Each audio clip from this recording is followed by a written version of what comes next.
Hello, everybody. How is it going? It is Sunday evening once again. We are here to join our cast on their adventures through the world of Kealifus. And yeah, it's been a busy week. We've got a Kickstarter coming up in a week now for the thing.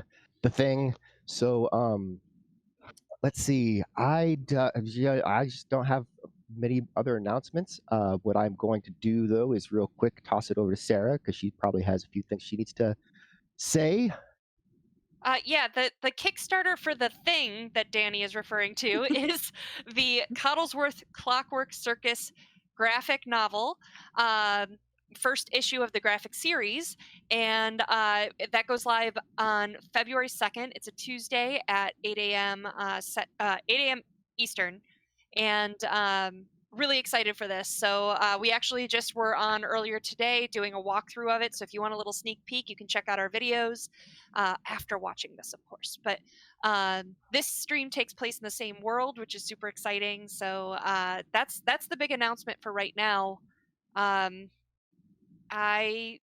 can't think of a greater priority right now than the Kickstarter. So That is definitely a thing. join the mailing list. That's the other thing. We'll drop a link for the mailing list. From the mailing list.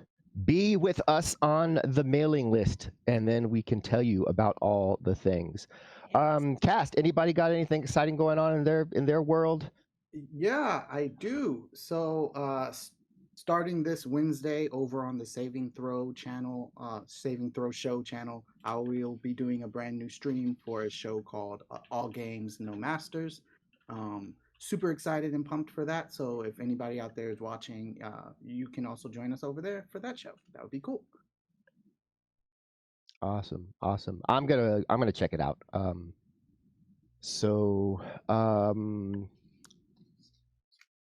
guess that's all our announcements. So we're here. We're ready to go. Everything seems to be running okay.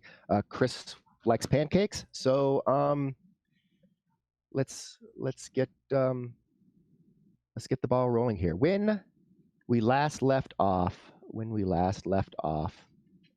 Roland, what happened when we last left off? Where were we at? What was going on?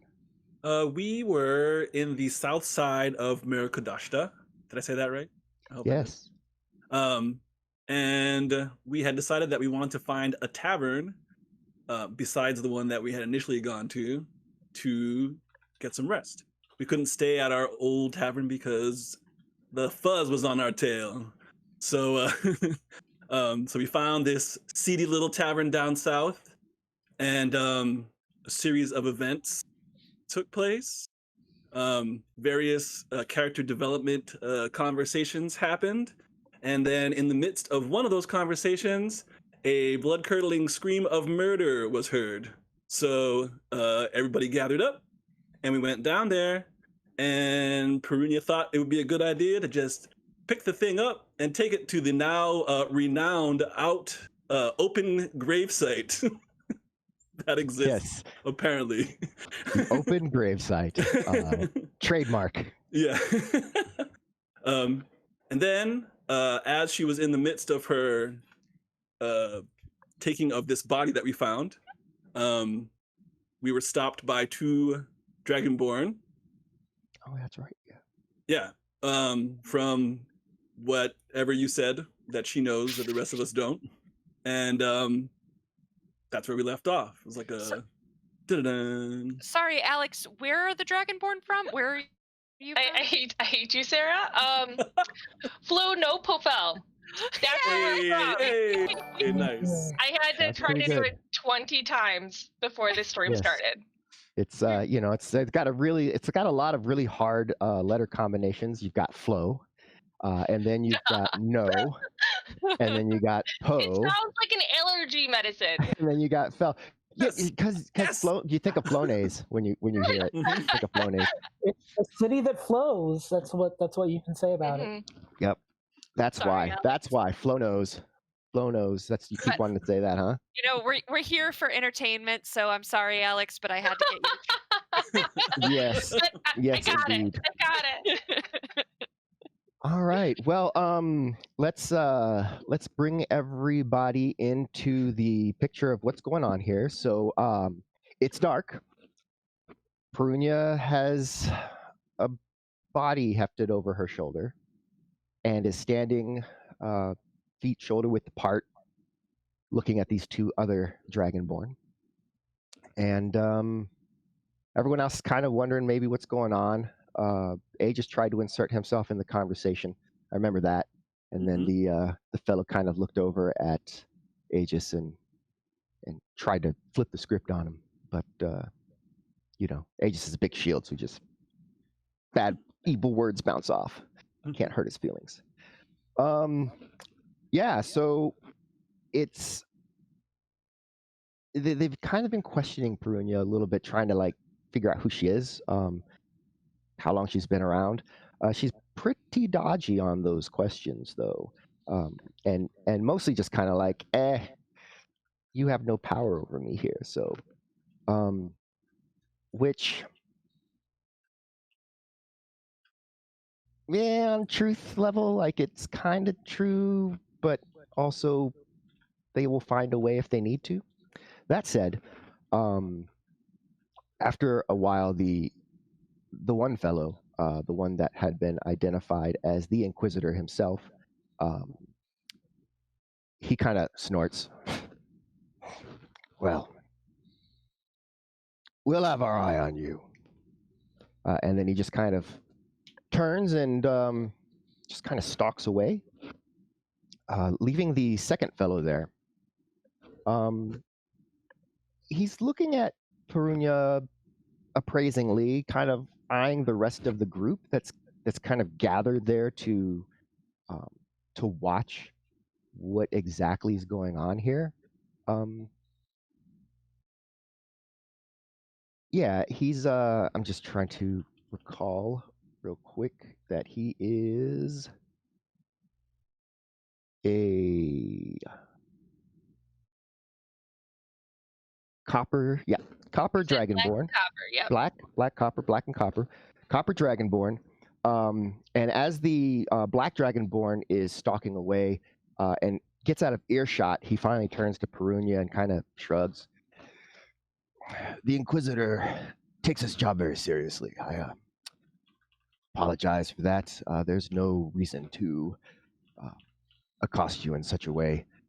No reason to believe that you're involved in the death of this individual any more than anyone. I'm pretty sure if you were, you would have chosen a different location to be.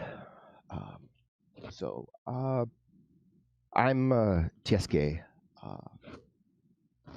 from up north, obviously, Palacune.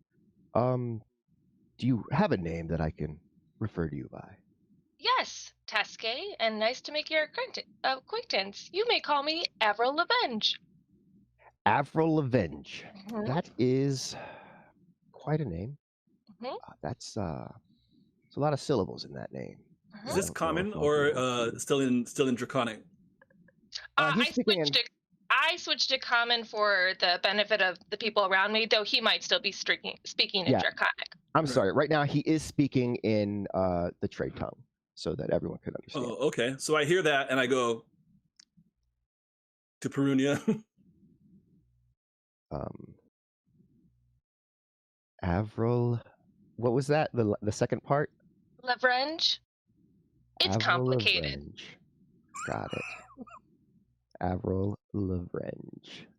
Like revenge, but with an L? Ah, funny how that coincidence is. Okay. Avril Lavenge. Okay, got it. He kind of mulls that over and says, well, if you are planning on going down to the open graveside, as you say, I think unless there is unless anyone has any objection, I will follow you down there. Just part of my patrols anyway, and I'd rather not go alone since the Inquisitor seems to have decided not to make the patrol with me tonight. I look around to the group and say, yes, I see no reason. I mean, after all, it's open as in a public gravesite. There's no reason why you couldn't join us. I cast very threatening glances around and make sure nobody gives away my real name to this guy. They better get that eyebrow. I'm waiting for Roland to decide if Aegis gets that. Roll for it. He gets the look, but his expression is actually still stone. But I'm distracted by the body.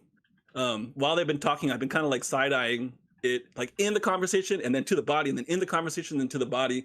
And by now, I'm just kind of into the body. I'm trying to take a look at this thing based on what you told me the last time.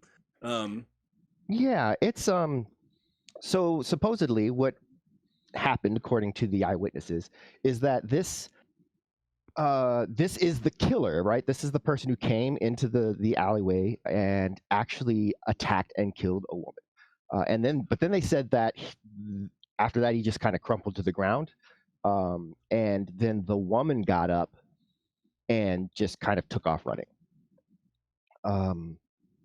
You didn't actually get a sense of how this man killed the woman, like if he stabbed her or if he clubbed her or what he actually did to do that. But what you do notice looking at the body is that it does look like it's been dead for some time, and that you see that there was a stab wound kind of in the neck, but it's neither healed nor is it bleeding, nor is it it looks like a stab wound on a cadaver, that is a week old, dead. So it doesn't have that that really harsh rotting smell, but it's more of a dry kind of smell, the sort of older, drier rot. So you have to be kind of closer to smell it.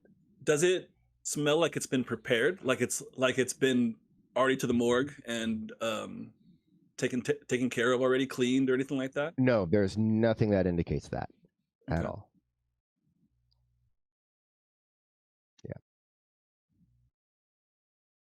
Well, are you okay, sir? You seem quite interested in the corpse. Oh, pardon me. I'm a healer of sorts, so I intend to inspect this body. Well, I'm sure it looks like it's probably going to be beyond your skills to fix this fellow up.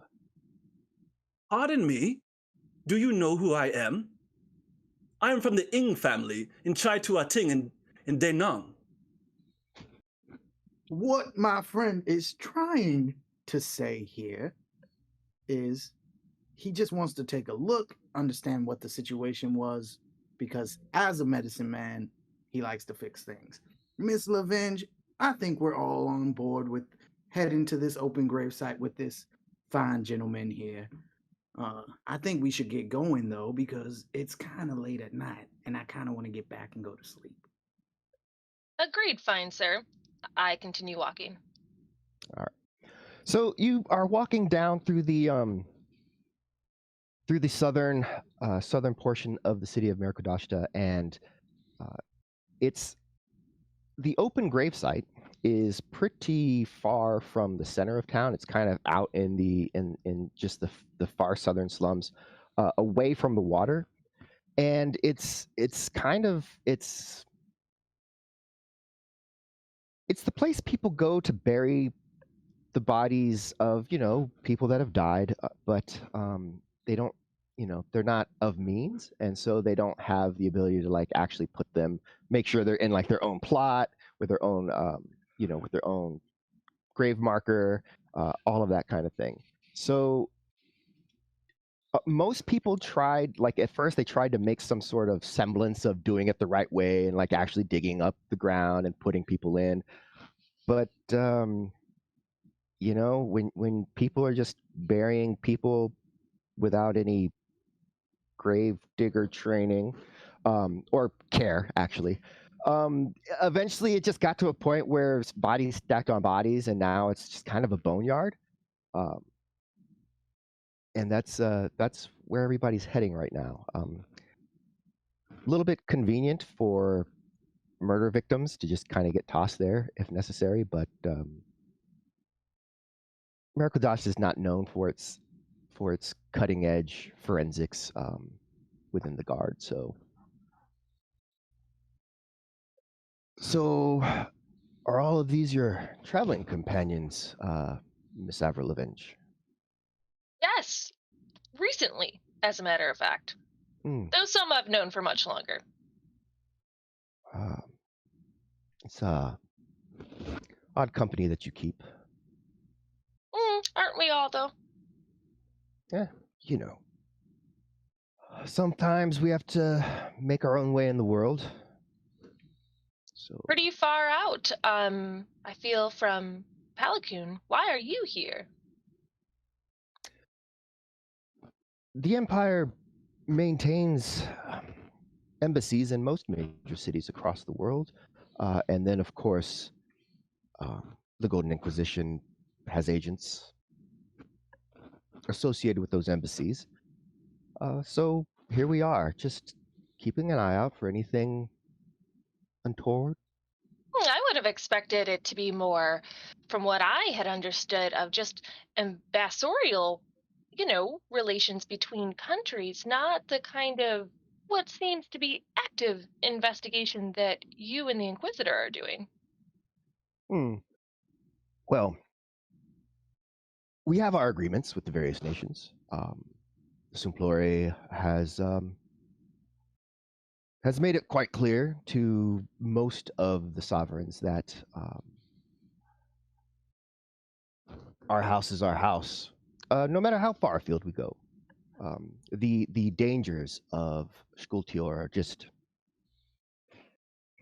well, let's just say that we cannot allow her to take any foothold within this world. So. And do you think that has something to do with this body? Perhaps not. I don't have any reason to believe it's so. It does sound a strange story, but no, I just happenstance. There you are, Dragonborn, a body. Questions come after. Natural, I think. Seems a little racist, if you ask me. Well, if I were a human inquisitor after human heretics, I probably would not have bothered you. I don't think humans have the same idea of heretics that the Dragonborn tend to have. Well, that's because the humans don't apparently have a deity as we do. So I look around to these guys. I think they have deities. Choose not to say anything, though I heard him. Well, we do know that in our history, when we arrived, there were no gods worshipped by any of the humans. And that's why they took so easily to Melfrun when the Empire was created. Oh, all hail Malfrun. Absolutely. I'm just saying that I don't think that they go after their own as heretics if they don't believe all the same thing. Well, again, I'm not particularly concerned if you don't want to worship Melfrun, though some inquisitors and members of the Inquisition frown on that. I am more concerned about Skultior. As long as you kind of gives you a once over, don't have any regalia indicating that you worship the Dark Queen, then I don't see that we have a problem. Oh, not I. All hail Malfrun.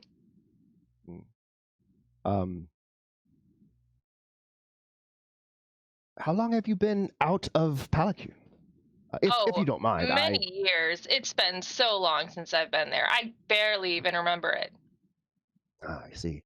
So, spend most of your time growing up outside of Palacoon. My family died when I was quite young. They were minors. Mostly an orphan, so to speak. I see. Well, I turn to Lox and I say, I understand the designation Inquisitor now. He does not shut up. And I'm not quiet about that either.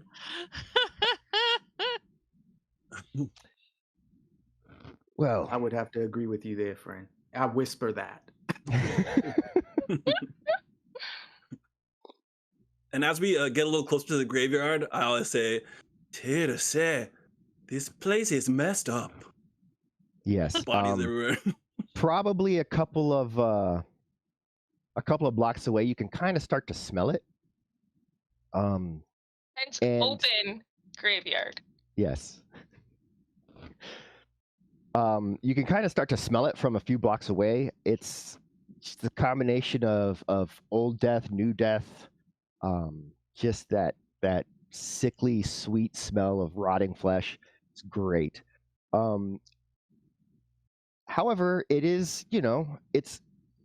it's not like a stench that just like surprises you, like if you like open a coffin and then like it wafts out and it just hits you, because you're kind of walking into it. It's unpleasant, but you still kind of are able to acclimate to it, so that it's not just a complete assault on your olfactory senses and kind of get you throwing up and unable to move forward.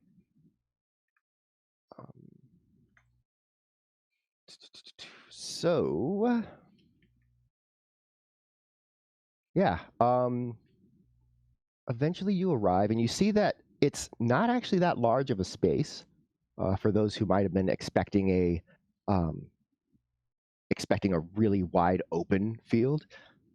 It's maybe only like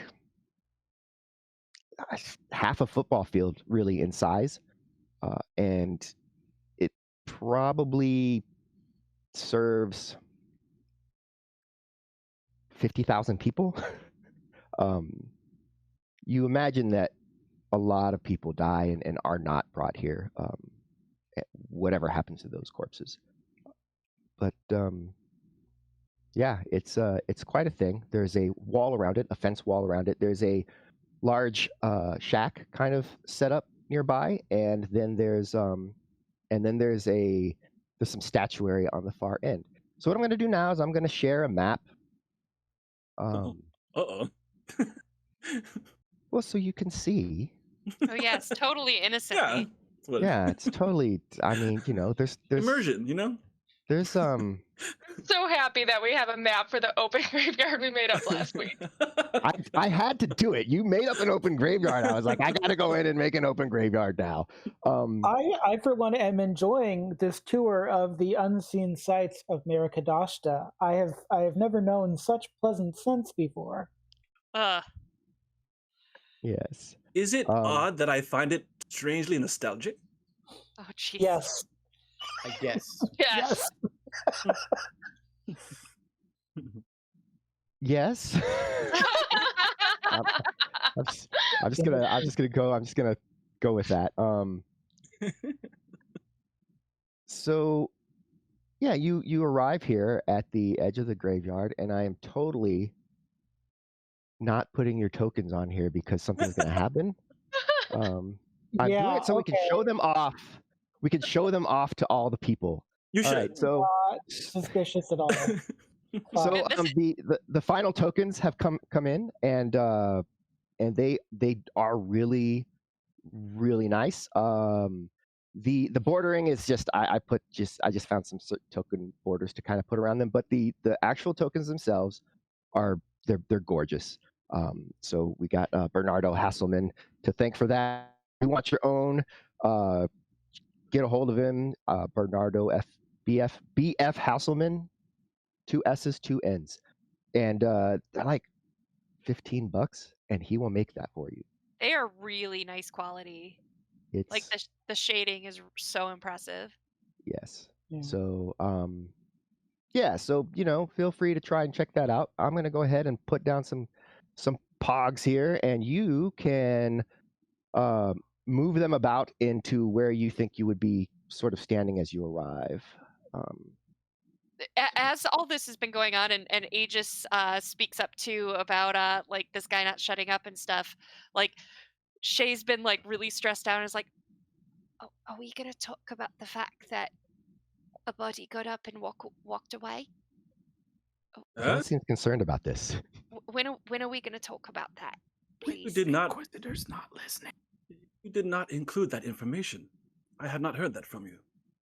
What? I mean, Shay, if there were a way to, let's say, distract the Inquisitor, maybe by, I don't know, lighting their feet on fire and making them run away, is that something we could potentially do? I'm not sure that is what Avril wants us to do. That's great, but they're from Pelicune, and they're just going to keep asking questions, and they're eventually going to go around to asking the rest of us questions. And I love you, but you're a terrible liar. So you should probably consider lighting this person's feet on fire to get them away. Just I'll have the spell ready, but shh. Let's talk about the dead person that wasn't dead. yes, after the Inquisitor is gone, when we can actually talk to each other without trying to figure out a code on the fly. Well, actually, when I hear that, I will briskly walk up to the front of the line where the body is, and put this down here before we settle. Let me take a look. So I have you drop it like right wherever we're standing, like before we even get into the. So not gate. inside yet. Yeah, no. Outside. Was Yeah, it and I'll Squelch? I take hope it's Squelch's. Tiske around like a tour of the open graveyard, because obviously I've been here before, and mostly because I hear them whispering and I know it's about him, so I'm like trying to make sure he doesn't overhear them. He does not give any indication that he overhears them.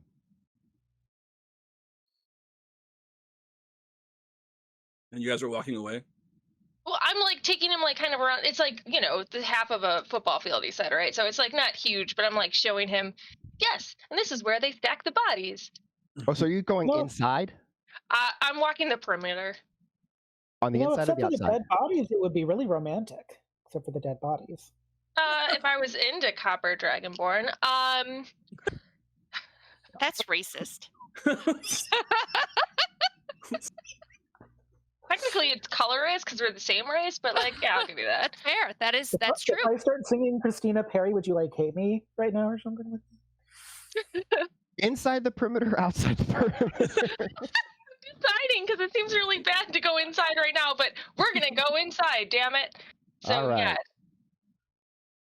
So inside the perimeter, he kind of follows you in and is listening to you sort of describe.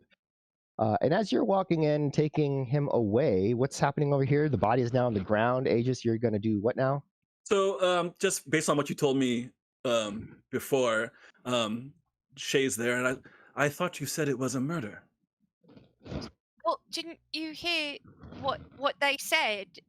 The person that was the woman that was crying and screaming, she said that I mean, and I look at like Rosalia for confirmation because like she and Panabon were there at the time as we were all catching up.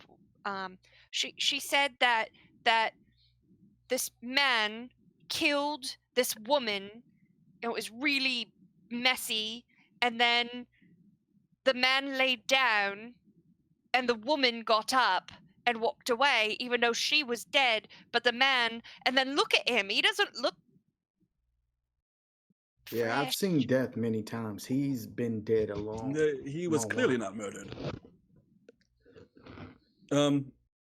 I'll do a thorough investigation, similar to the previous one. So, kind of looking under the clothes, looking to see if there's like stitches and stuff like that. Cuts, stitches, stuff like that.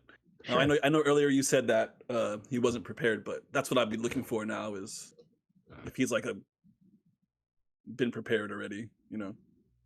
Right, sure. Yeah, go ahead and roll.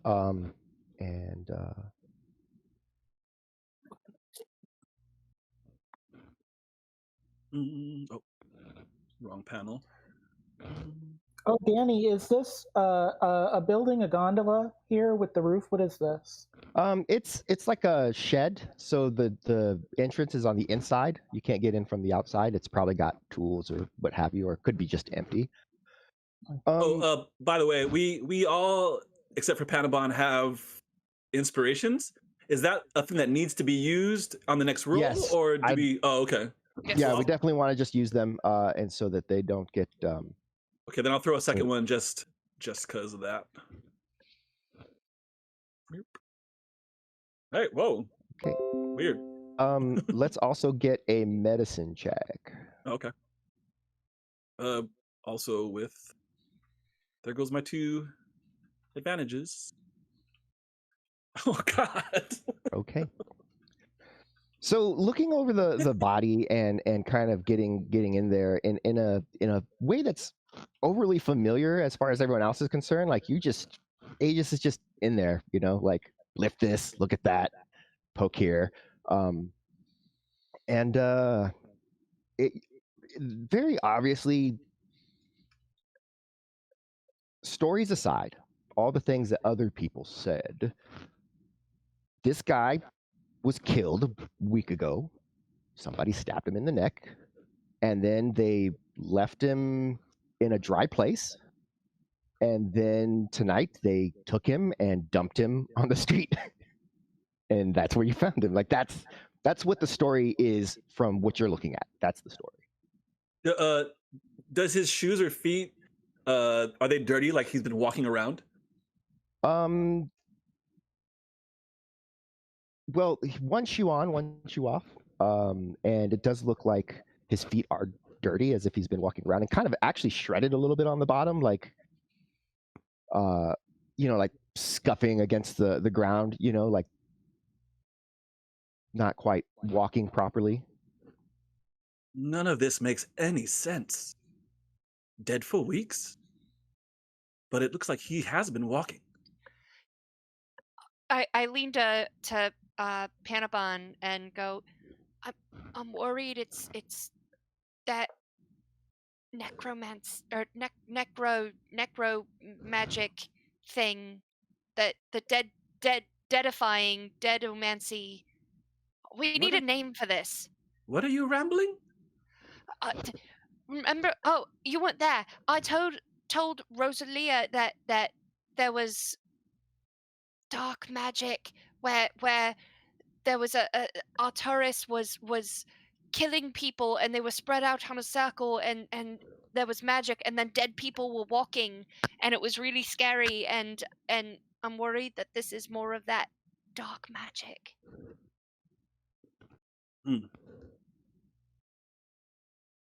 People walking? Yeah, it was real bad. I've had nightmares for weeks. If that's the case, I don't want to be in a graveyard. That sounds crazy. The body's here. Can we go? Yeah, we need to put him inside. If we don't, the Inquisitor's gonna have something to say about it. That's why we're here. We need to do it. I pick up the body. I start walking it in. Okay. Yeah. By about this time, Perunia and the Inquisitor have gotten to about here. He's just kind of amicably nodding and to the things she's saying, half paying attention. Every once in a while kind of steals a glance back towards the rest of the group that's over there. And then as Lachlan is picking up the body and about to step in, you notice that there is a woman over by. She passes in front of the the flame that's kind of burning there, and just kind of moves over to the other side, and is doing something, kind of crouched down. Hard to see what she's doing. Could be changing the flowers on the altar there, except there are no flowers. That's likely. Yeah, I'm in the gonna, middle of the night. I'm gonna call out to her and say, "Yes, Myth, can we help you with something?" She's probably the proprietor of the graveyard. I She don't think they do turns that work at night. and she kind of stands up straight without turning it all the way to face you, and then she just her head starts to rotate back, and then you, even from like 30 feet away, you hear the crack of neck bones, and then it just twists all the way around, and now she's looking directly at you. Well, you don't see that every day. We have another body to add to the grave. Team, Can you help us? I literally just moved my token right around to the other side of Rosalia. Like, nope. Towards Perunia. Yeah. It like starts to step towards you. Just a little sort of a shuffly backward step that it's taking with its head cracked around. It's Great. you know. Can I? I'd like to I get on withdraw top my of the sword. roof. I would love to get on top of the roof right now. Okay, I so what we're going to do is we're going to go ahead and take it into initiative. And then let me go ahead and do this for the person. Oh, that's pretty good. Oh no. All right. So Shay, you have stepped back as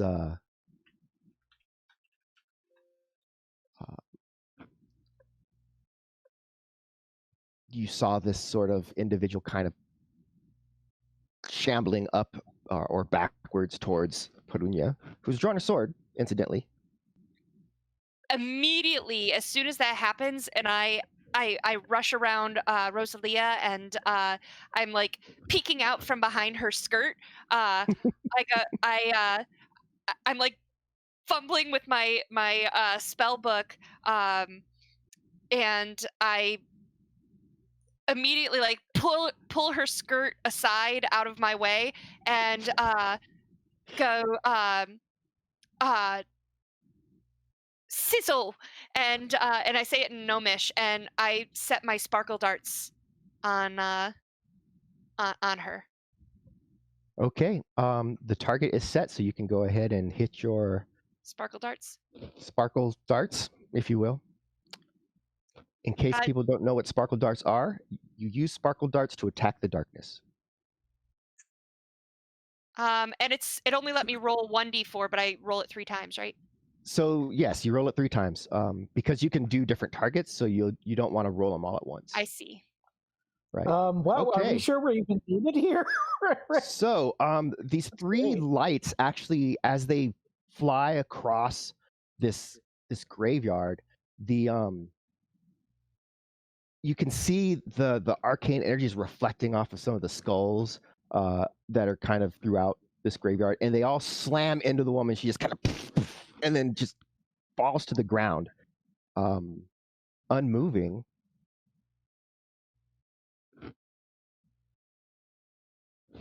Did I do it? Do you want to do anything else? Is it really dead?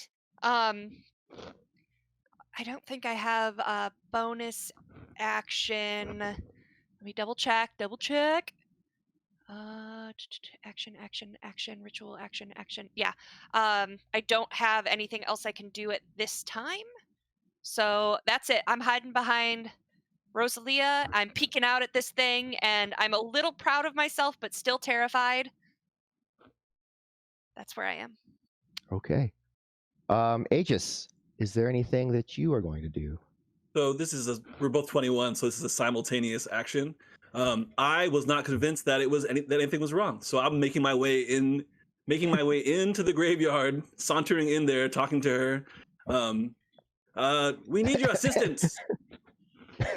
As she launches that magic missile in there, so I'll just take my full movement to walk into the graveyard, and that'll be my turn.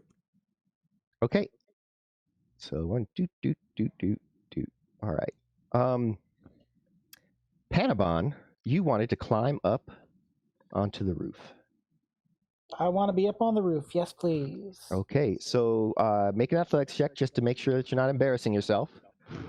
Or in this case, it could be an acrobatics.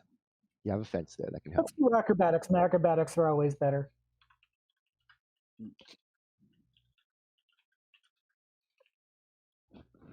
Very nimble. You just get right on up there, and you can go ahead and place yourself kind of anywhere on the roof you want. Fantastic. That makes me so happy, because now I can see everything going on, which makes me happy. Indeed. Are you doing anything else other than your movement? Can I start my ritual? So the ritual, it's a long ritual. So the idea is not so much that once you're in a fight, you can change back and forth. It's kind of you deciding before you go out into the world where you want to be, right? So like after dinner, you might like switch over and then go out as Pockrin. If you had wanted to switch on the walk, you could have done that as well because the walk was long. But you do need 10 minutes. Yeah, so that's a no, but I can at least, because I'm not really a fan of the spell, so I'm gonna put on my, can I just put on my black mask? You can. Yeah, absolutely. Put on my black mask and get ready for my rapier, because where there's one, there's probably more. That's been your experience, indeed. Perunia. This is the first time I've seen something dead come to life, so I'm trying to like look cool in front of the other Dragonborn, but like I'm freaking the F out. But it looks like it's down, and maybe it was a trick of the eye that her head turned without the rest of her. So I'm gonna approach to see if she's really dead. Okay, so go ahead and just move up to your movement. Yeah, I mean, it could just be the groundskeeper, and you're in a scary graveyard, so you're seeing things, and then Shaylin just murdered the groundskeeper. I mean, that's a possibility. I would right? be so broken. I'd be so proud. So proud. I would talk about nothing else the whole time. All right. Do you poke it with your stick or what? First, I'm doing a visual inspection. Okay, so go ahead and make a Perception? Well, perception, or if you're gonna get down into it, then investigation. I'm not good at any of these. Perception is what I'm gonna do. Okay. Oh, can I use my inspiration for this? You can. You should. Yes. You have to. And yes, so that's just I roll it again, right? Mm-hmm. Okay. Better. So now that you're up on it, the head is definitely twisted around backwards. That definitely happened, and you're pretty sure it's not because it got hit in the chin with one of those arthritis. And as you're looking at it, there does seem to be.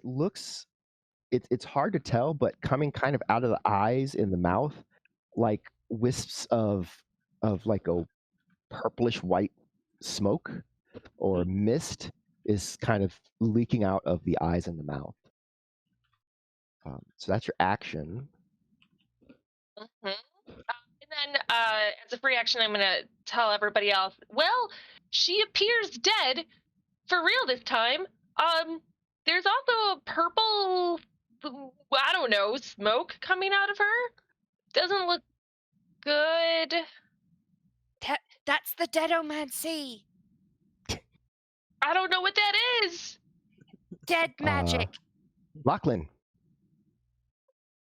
Yeah, so like walking through the front of the gate, I was looking at her when her head was turning around, and then probably saw magic like bounce off of her.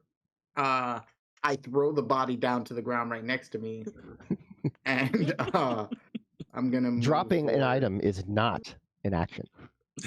Great, because it's a quick drop, and I go. Actually, not there. I'm gonna go behind Aegis. The shield. Mm-hmm. And I'm gonna yell to Perunia as my free action. Be careful. Not like that. Gee, Alright. thanks. We're really helpful tonight. Let the bodies hit Okay. the floor. I don't know what else to do, you guys. I just saw a person do the, thing from what's that movie, The Grudge. I'm not. Nope. What? Well, at that point, suddenly the wisps of smoke and mist that are coming out of the eyes and the mouth and the nose, it was slow at first and just kind of wavering, and then more of it kind of starts pouring out until it's just really thick, and everyone can kind of see it at this point. The smoke part of it, but then like there's purple streaks throughout that are luminescent, and so people can see those purple lights. I am going to real quick. Perunia, does she have a tongue? Can you see a tongue? I can't see a tongue, but her neck is definitely on backwards. Does she have both hands? Are both Okay. hands visible? They seem like there's hands. That's good. Make sure you keep track of those. I don't think anything about this is good, Panabon. I mean, Nope. but just make sure the hands stay where they are. Just make sure Do you guys look? There's something And happening. Fuck. and so it my coalesces into this sort of vaguely humanoid form. The eyes are this baleful sort of violet red. They cast about. The gaze like settles on Perunia for a second, and then it turns and starts to move away. Perunia, you can try to make an attack of opportunity. I am definitely going to do that on this horrifying apparition. Okay. Targeted. Great. Going to go ahead and use my sword. Start.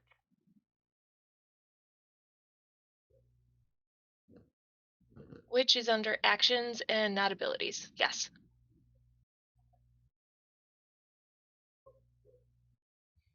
Yeah, hits. Yes. All right, that's a hit. Go ahead and roll some damage. Let's see how well I do this. Okay. So that looks like it so did nothing. the blade whisks through the being, who seems no. quite ethereal, if you will. And as it kind of moves away, it turns, and it, like I said, it gives you this baleful look, and then it kind of gazes across, and it seems to kind of puff up a little bit, and then it disappears in a sparkle of purples and whites and blues. So I need you, Perunia, to quickly make a... I think this is going to be an Arcana roll. Okay. And there's definitely a specific reason why you're making that roll. And okay. I will use my new inspiration too if I need to roll that. Indeed, you do. Yes. I will roll again, see if I can do better. Not better. All right. So Thanks. that effect, you have seen that before. Because your new best friend has the ability also to disappear in a sparkle of purple and gold and colors and lights. And generally that means she has reappeared somewhere within 30 feet. And so Rosalia, she wasn't sure before, but with what she just saw right now, I want to talk to Shay because Shay understands magic. And I want to ask her, Shay, is this something you've seen before? Because this is something that happens. Things like this happen in my world all the time. No, I mean, I can disappear and reappear, but not disappear like that. And I've never seen a dead body that. I mean, I've seen a dead body now that walked, but not like that, and not that did the twisty thing and then fell down and then something came out of it. I've never seen that. Well, it looks like what we're dealing with, even with the guy that we just brought into the graveyard, is magic. And I don't think that a lot of us have seen this magic before, but it looks like on our journey, it's been following us around. Even in this graveyard, that person or that thing, whatever it was, it looked like it was guarding the place and we scared it away. But I don't know to what extent the magic will continue to follow us. Well, I think if it is our tourist, which I don't know if that thing was, but I think maybe this body is it could be hunting me and Panabon. Hello. What do you and Panabon have that these creatures want so much, other than the fact that Panabon sometimes stabs people and things and steals things? I've thought about it. The only thing I can think is that people of power are dabbling in this kind of frightful terribleness, and since we know it, they don't want us telling anyone. So that's the only thing I can think of. All right. So with that, the Templar, or not Templar, the Tiesque is going to kind of move up to see if Peruna's all right. And that, yeah, he's just running. Hey, what was that? Are you all right? I'm fine, but I'm pretty sure my swing did nothing to that purple mist. It looks like, I mean, based on what I've seen before, that thing did not die at all and could reappear at any time. He kind of casts his eyes about. So for Rosalia, Leah, you got the messages that I pushed over to you. They are on the left-hand side in the chat where the dice rolls go.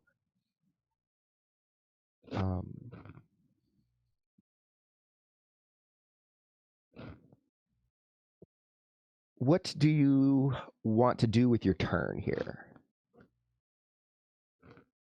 It depends on what I can do with. So there doesn't seem to be anything to attack or fight, but it may come back, and that's kind of your experience. And so getting ready for a fight is probably where you'd want to, the direction you'd want to go. Is there any way I can use my devil's sight? Your devil's sight is always on, so you can. There's no real darkness to you, so you're able to see fairly clearly just across everything. There doesn't seem to be. You don't see the creature itself, but go ahead and give me a quick perception roll.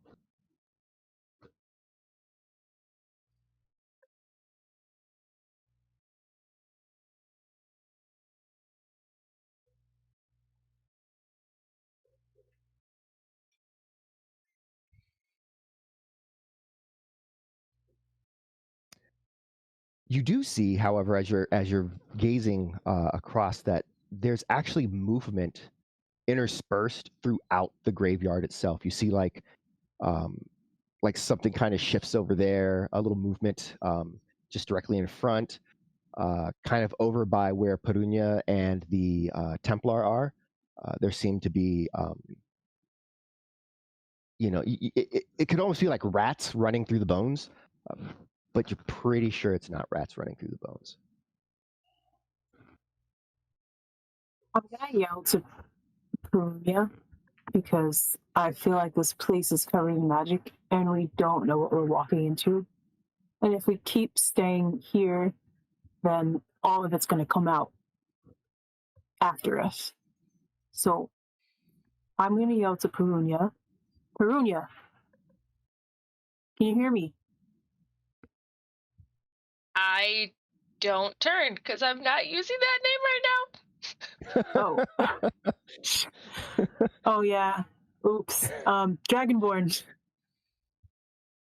I assume we both turn towards Yes.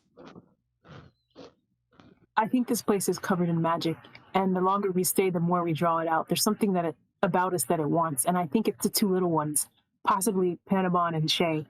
The longer that we stay here, the more we become targets. So if you want to stay in this graveyard, you can, but I think that we're going to start drawing out whatever the energy in this place is, and it's going to come after us. Danny, stop putting tokens in while she's saying that we need to leave. Yes, I'm going. I'm going. Is it stabbing time? Do I get I'm to stab now? Fuck.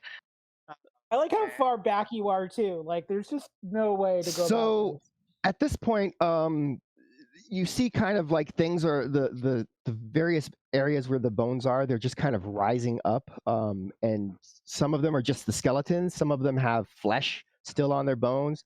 They're kind of shambling a little bit. This is like TSK looks and he's like, "My Milfred, what is this devilry?" The ones that are closest to you will attack. So that's going to be this one. He's going to Milfred, swipe help at me out, Perunia.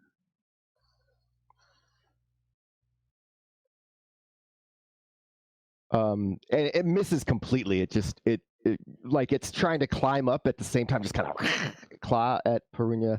And then this fella right here is going to go after your new friend. But also he nimbly just kind of steps back and out of the way. And that takes us to Shaylun.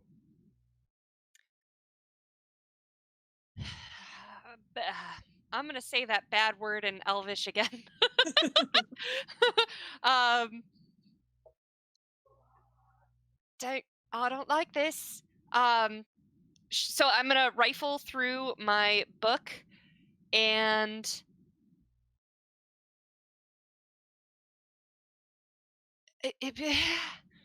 I want to get Perunia out of there, or at least the one close to it out of there. So I think I'm gonna drop in a bonfire. I'm sorry. One of my really brief coal fires. I'm gonna drop it right in between the dead body that I re-deaded and the one that is swiping at Perunia to light them on fire, and hopefully they fall over. Okay, so you are going to attempt to burn that creature right there. Go ahead and do your... While also destroying the body of the lady with the bad head, because I don't want her getting back up. Understood. Okay. Understood. All right. So that's going to be a dex save for them. Mm-hmm. It has no... it doesn't care. It's still like climbing out. So yeah, it's right in the fire. Oh, I only rolled a 2 out of 8. That sucks. But yeah, but it's there. It's there. Yeah. There's a fire now magically. I made a fire. Everyone sees the fire. And I go, Avril, run! Avril. All right, Aegis. So momentum from the whole my still walking in. I'm continuing to walk forward as a what was it called again? Sparkle what? Sparkle dart? Yes. Flies out, and I see it. I'm like, ah, what? And then I turn, and everyone's having their little frantic conversations, and then dead rises, but I'm still walking forward. So I'll go my movement all the way forward, which is 20. Burp. Is that right? Oh no. Or is that too far? Yeah. Yep. It's the wrong way. I was on a mission. And then as the bodies are rising, I say to myself, "Oh, that's not normal."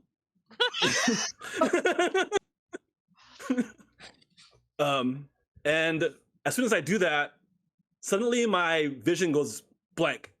I'm completely blind. I see a flash of white light, and in my head I see a swan, and I see myself holding up my beads, just in first person view, and the swan suddenly flashes light, and when I open my eyes, I've casted on accident for the first time, turn undead.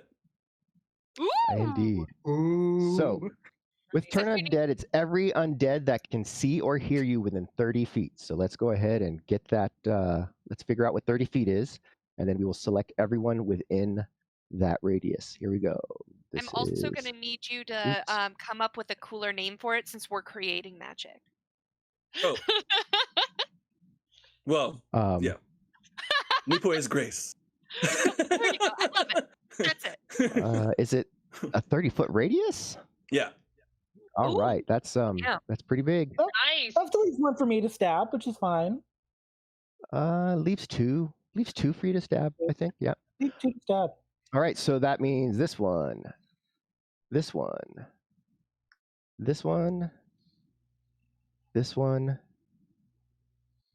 10, 9, 8, 15. Okay, so that one didn't click. There we go. There we go. And 1, 2,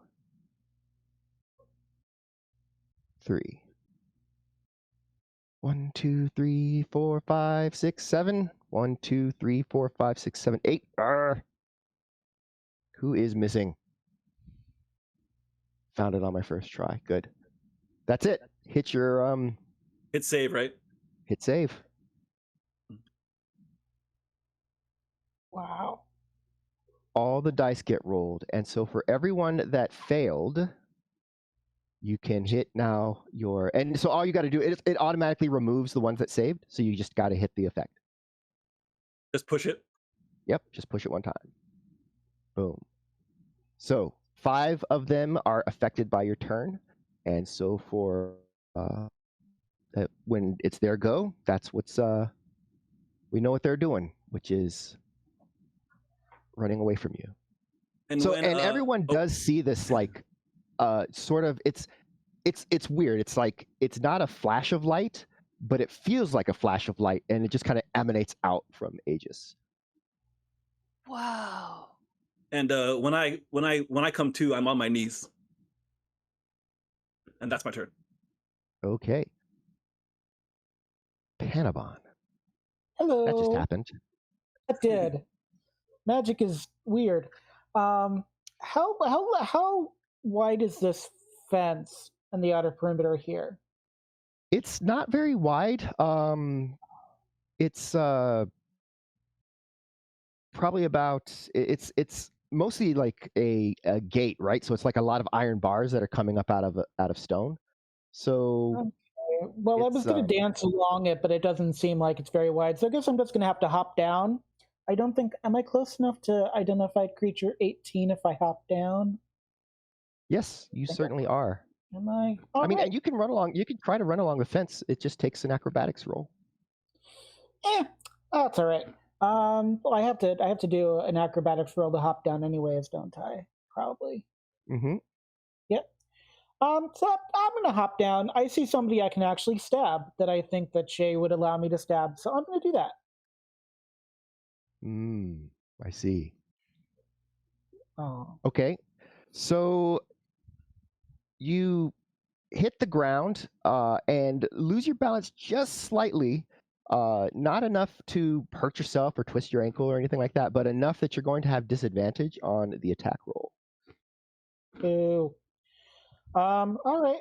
I do have an inspiration, but well, then that will cancel, and it's just a straight up roll. Sweet. And so I'm gonna attack with my rapier. Sounds like a plan. Let's make sure that you're set on the target. Good. I don't know how to set. Am I set on the I've got target? it. Yep, I took care of it for you. Sweet. Okay. And here's where I don't remember how to do anything. I guess I just do the Double click the attack one. There you go. Boom. That is a hit as the rapier slides into the spongy flesh of this walking, reeking corpse. Woohoo! Keep your hands on your body. It does have its hands on its body, and it does not seem to have a crazy tongue. Thank goodness. So Yes. many. So many. I just have one requirement for my bad guy: regular tongue and 2 hands. So give us the damage on that. So you're going to want to double click on the damage part. And there you go. It has taken some damage. That is your movement and your attack. Do you want to use your bonus action for anything? You can either run away, but it can get an attack of opportunity. You can... I think that's mostly it. Yeah, I don't think... Yeah, I'm good where I am. Okay. Yeah, there's not really much else to do. So that's... I feel okay. Perunia. All right, I'm going to attack the one in front of me, which I think is creature 15. So let me see if I appropriately targeted that. It's too many numbers. I mean, I just did arrow instead. Well, you got it. Thank you. And let's see if I can do this. All right, let's go. Hey. That is, yes, you're bringing that blade down. It seems confused for a moment, and you take advantage of that to just crush through it with the blade. It just smashes it down. And I feel an instant sense of relief because when my blade went through that purple thing, I was afraid that these new beings might not actually be real and corporeal too. So I'm breathing a sigh of relief that at Right. least I can kill these things. Indeed, and you can. You definitely can. Lachlan. All right. So first thing I do is shield my eyes from the magnificence that was Aegis. Oh, And I go, "Where'd you learn that?" And then I realize that I need to be more serious. Move forward about 2 shots, and creature 10 I want to target. Okay, so that is this one here. Got it. Yeah. And I moved up a little bit so that I could use a bonus action to cast my hex on him. Okay. So what does that look like when you're putting your hex on the creature? So what's going on is first thing you see is Lachlan does the thing. He blocks his eyes, yells at Aegis, and then realizes he has to man up a little bit. And he moves forward, points his gun at the guy, and then like he says, "I'm gonna kill you." Again. And then so that's and when he says, like, as he starts speaking, he's thinking he's speaking Istapanuri, but it's some kind of magic incantation. So I will say that it actually comes out in Elvish. Okay. Ooh. So when you say "I'm gonna kill you," you have no idea really what you're saying, and you can kind of see, and Rosalia can kind of see a shape kind of come from your weapon and fly towards that creature. It's really fast, but if it wasn't really fast, it would look like a very small spectral crow or raven, and it hits into it. So that's your bonus action. And then I'm gonna make sure you click the other half of that spell. Oh yeah, cool. There you go. All right, and for the actual attack, I'm going to shoot him with some eldritch magic. So the gun that's pointed at him, I pull the trigger, and as I do, what looks for a brief moment like the feathers of a bird, as not a bullet, but sort of a glowing orb shoots out of the front of his gun towards the magic, the little undead thing. And I'm gonna roll again because I have inspiration. Oh no! I'm gonna roll again just because I have inspiration, and why not? You might get a 20. Yeah, no. All right. So you do hit it. So go ahead and apply damage. Good. The apply, is that the attack or the damage button? There's a damage thing. Yeah, just making right sure. there. Cool. Okay. That actually kind of hits it and forces it, like it staggers a step back as it looks back over towards you. The okay, yeah. And it seems like it's now kind of fixated on Lachlan. That person's dead. All right, so yeah, the other dragonborn kind of spins on his heel and lashes out with his foot, attempting to kick this skeleton. Following up, well, maybe yes, and then following up with a punch and then a second jab. And 4, 3, yep. I guess I didn't have the monster selected properly, but whatever. Okay, that last one is, yeah, so he spins around, kind of kicks it, it kind of knocks back, and then as it kind of comes back in, he punches it once in the jaw and just kind of rattles over to the side, and then his other fist kind of comes in and just shatters the sternum and just bones everywhere, all the way back into the backbone, and it just falls down in a heap of bones because it's literally made of bones.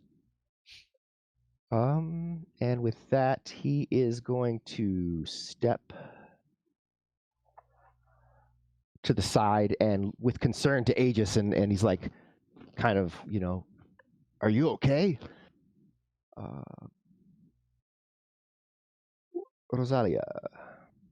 So I'm realizing that these are the creatures that are appearing in the graveyard are specifically the apparition was a type of darkened fae. In Elven, we call it Piahacho, and it's the creature that possesses the dead and then uses their corpse to kill elves. So I'm feeling a little hesitant about going into the graveyard because what we've faced so far has been mostly non-darkened fae, but now I'm realizing that the darkened fae are in this world and that they do have a mission to kill us. So I look at Shay and I decide that I'm going to stay towards the outskirts of the graveyard, but I want to see if I can target any of the remaining creatures of the undead that are there, if there are any that are still alive coming towards us. You certainly can. They're all within range of both your spells, your hex, like if you wanted to also cast a hex, and also definitely your feathered blades. You can definitely throw those at pretty much any target in the graveyard as long as you can see it. So I'm looking at the creature. I don't know if he's been hit yet, but it's unidentified creature 10. He might have been hit already. Yeah, so that's the one that Locke's shot. So it's kind of staggered back, but it's still moving forward and looks like it's got it out for the erstwhile gunman. So I want to target the creature that's headed that Locke's just hit and finish him off. Okay. And I also want to see if I can get any other creatures that are in the area. I don't know if I can hit 2 with my Hexblade. No, you wouldn't be able to. Wait. Yeah, no, not yet. You can only do 1 attack for with that. Eventually you will be able to do multiples. Okay, so I'm going to throw my Hexblade at this creature, creature 10. Okay. So that is boom. So this is going to be the feathered blade down here. So if you're going to open that up, and there should be an attack. Oops, not that one. Is this the Eldritch Blast Featherblade?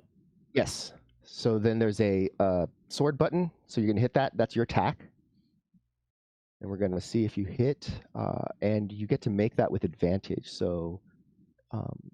See if I don't know if I hit the right thing. Okay. I'm So under do you have it? spells. Yeah. Do you have it expanded out, or is it just Eldritch Blast and then right under it Green Flame Blade? It's Eldritch Blast, and then right under it is Green Flame Blade. Yes. So to the right is that magnifying glass. Go ahead and tap that magnifying glass, and that's going to expand out your spell. Okay. So I see it attack. Yep. And then hit it again. All right, that was your advantage. All right, so you do hit with the 18. So now you can hit the damage button, and that is going to do the damage. So as Rosalia steps forward, she kind of brings her hand back, and one of those blue sort of feathered blades appear in her hand, and she just flips it forward, hits that creature right in the chest. It kind of almost falls to the ground, but then it rights itself, catching its balance. With the blade is nowhere to be seen, and that is Rosalia's attack. Bonus action if she's not casting the hex. There is I don't think there's anything else going on. So with that, we move to this one. Starts stumbling away until it gets to the corner and just kind of is bumping into the fence here, just kind of still just walking into it.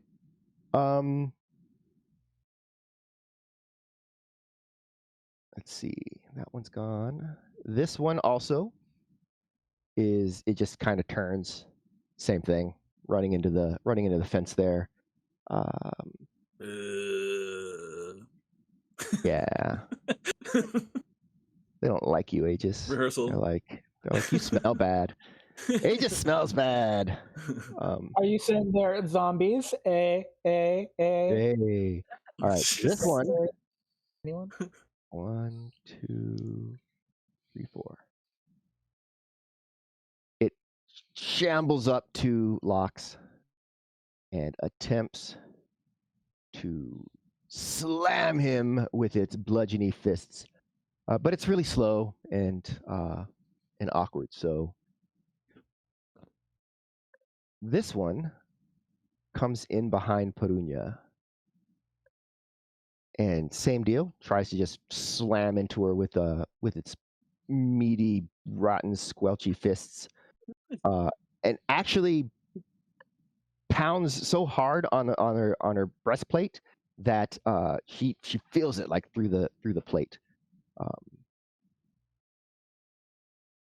There it goes. All right. So next up, Aegis, would you like to make an attack of opportunity against this zombie thing as it turns away from you? No, I'm on my knees. Okay. Boop. There it is. So yeah, most of these are they're just heading out and trying to get away from Aegis's turning ability. And this one right here, though, that Panabon has stabbed with the rapier's like still stuck in it, and it just like tries to club down on Panabon's little head. Not how this works. Panabon is very deft and nimble, however, and comes out of that exchange just fine. Holy bananas, a zombie! That one moves up. And finally,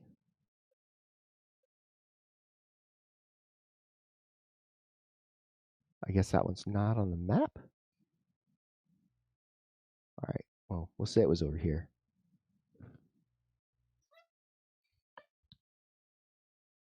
One. No, I won't move him. Another one just kind of comes up. He was like stuck under too many bones and So it took another round for this one to appear. Yeah, so we're back at the top with Shayloon. Something Kia Hacho something Dark and Fey. I see. I'm more impressed. Instead of what she's saying, I'm more impressed with the feather knife thing. So, and then I see the creature approach my new friend and try to hit him, even though he missed. So, seeing Rosalia throw knives, I'm like, all right, that's what we're supposed to do. So I throw an ice knife through my magic. So I kind of manifest it in my hands and throw it. And I'm going to try to hit it. And I go, leave my friend Mr. Lachlan alone. Okay, so first thing you're going to do is Target. Targeted, make that attack roll. That's your Yes, first sir. step. Okay. Here we go. I'm so excited. That's a hit, Yay. so go ahead and make a damage roll. Also, I did still have my inspiration. This is the first attack thing I did, so I'll just re-roll it in case I get my Yep, in nat case you 20. get that 20. Nope. Okay. All right.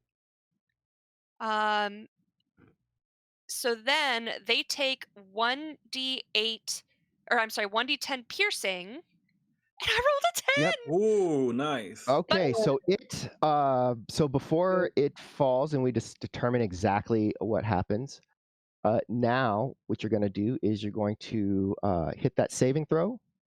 Yeah. The dex saving throw. Uh-huh. And then you're going to hit that next set of damage, the 2d6. Okay. So Lox, just at the last instant, you kind of see this ice knife kind of shoot into the into this zombie and like bury itself in the chest, and then like a split second later, everything just kind of explodes outward in ice, and you're barely able to manage to turn aside like that and not get hit with all the various shards of ice. Oops, sorry. Sometimes I don't know my own magical strength. Indeed. But that thing has now just become a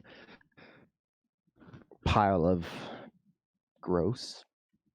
I smile up at Rosalia, like, did I do good?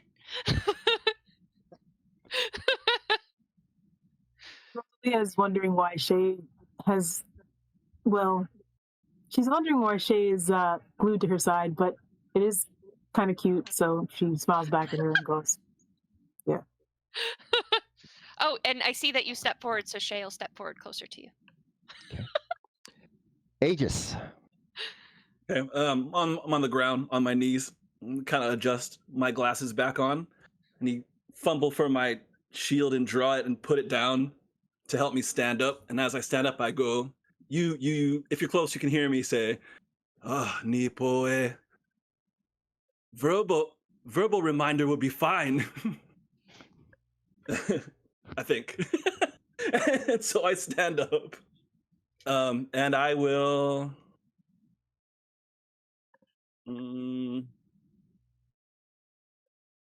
I'll just slide next to this guy, and I will hold my shield up, and if I'll just ready I'll ready toll the dead. If one of them comes within range of me, I mean, I don't. It's at range, I know, but if one threatens me and comes close enough, so close enough to hit you, then yeah, then I'll cast that. Okay. And before I end my turn, I will say to the Dragonborn behind me, "Will your god be joining us?" All right. So he just offhanded over his shoulder. Melfrun is always with us. Panabon. I'm going to pretend I didn't hear anything about Malfrun because I don't want to. I don't want to add to the snark. Doesn't need anything. I would actually clap if I wasn't busy. I've still got a zombie to stab, so let's stab do. zombie. You absolutely do. I absolutely want to stab this zombie. That's a stab. As Sweet. stab. I don't see it, so I'm glad that you see it because I don't see anything. Stabbing. Yeah, you pull the rapier out and then stick it back in. It's just kind of like.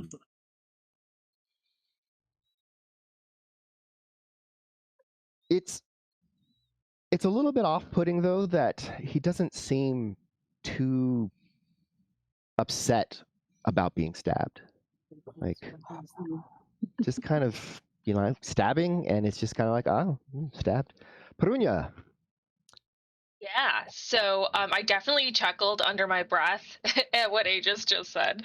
But under my breath, because I'm not trying to show that I'm a heretic, because oh boy, would I be in trouble. And then I'm gonna take a swipe at this one that just hit me right in my boobies, which was not okay. This is not a children's show, folks. Well,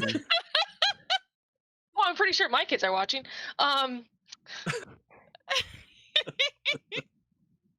All right. Yeah, so just with a spin and turn, there you go. You have slashed wide across. Just splitting into it. You've actually ruptured through rib bones, but it still just kind of lurches and is up and seems determined to try to do whatever it is. In which case, I'm going to action surge and I'm going to hit it again. Oh, well. Because I'm not about this.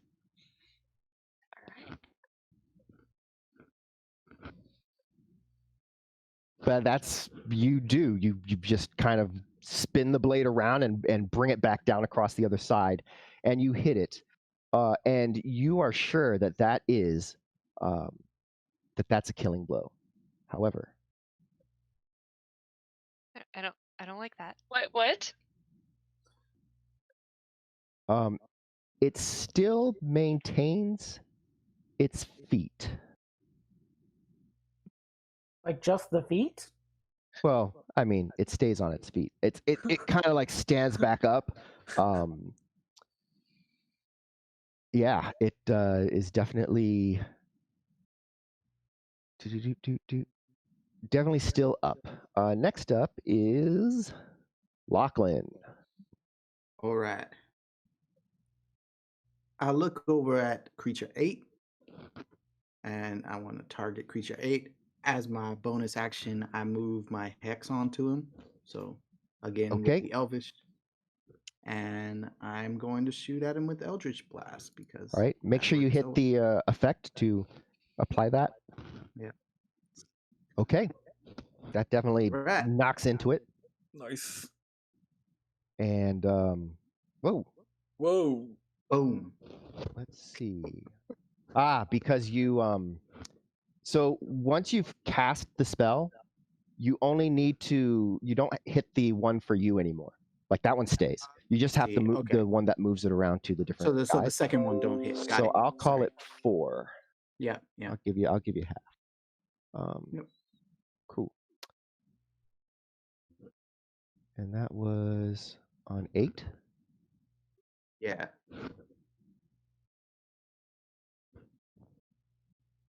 Okay. So -4. So got it. Cool. That brings us to and you're not moving. You're just kind of standing. Yeah. I think this is a good place. All right. Our friend, the Dragonborn, steps forward and attempts to smash this fella.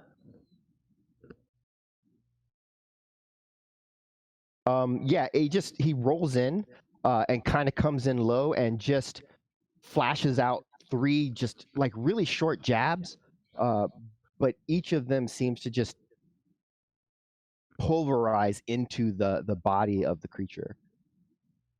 All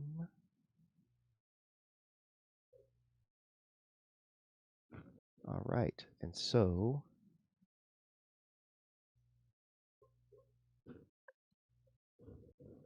that is this one.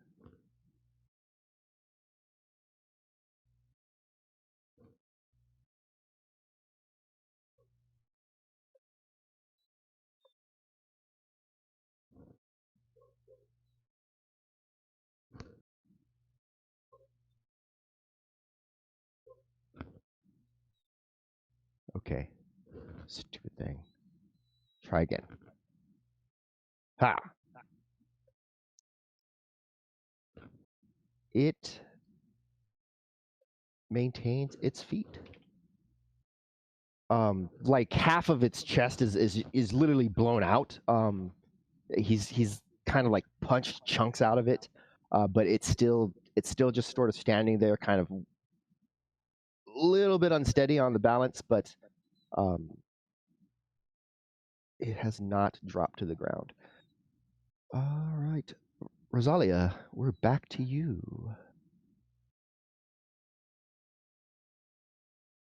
Okay, so who do I have near me that hasn't died? Let's see. 8 looks like he's still alive. 17 still kind of chilling. 8 is the closest to me, so I'm gonna hit 8. I'm gonna go after 8. Okay. I want to see if I can hit him with, what do I? I don't want to hit him with my hex blade. I want to hit him with.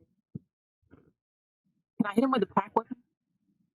You're wanting to hit with the packed weapon? Yeah. So you're gonna have to draw the packed weapon, and prepare it. So what is the weapon that you are drawing? I want to use the arrow. Looks like there's a bow and arrow here.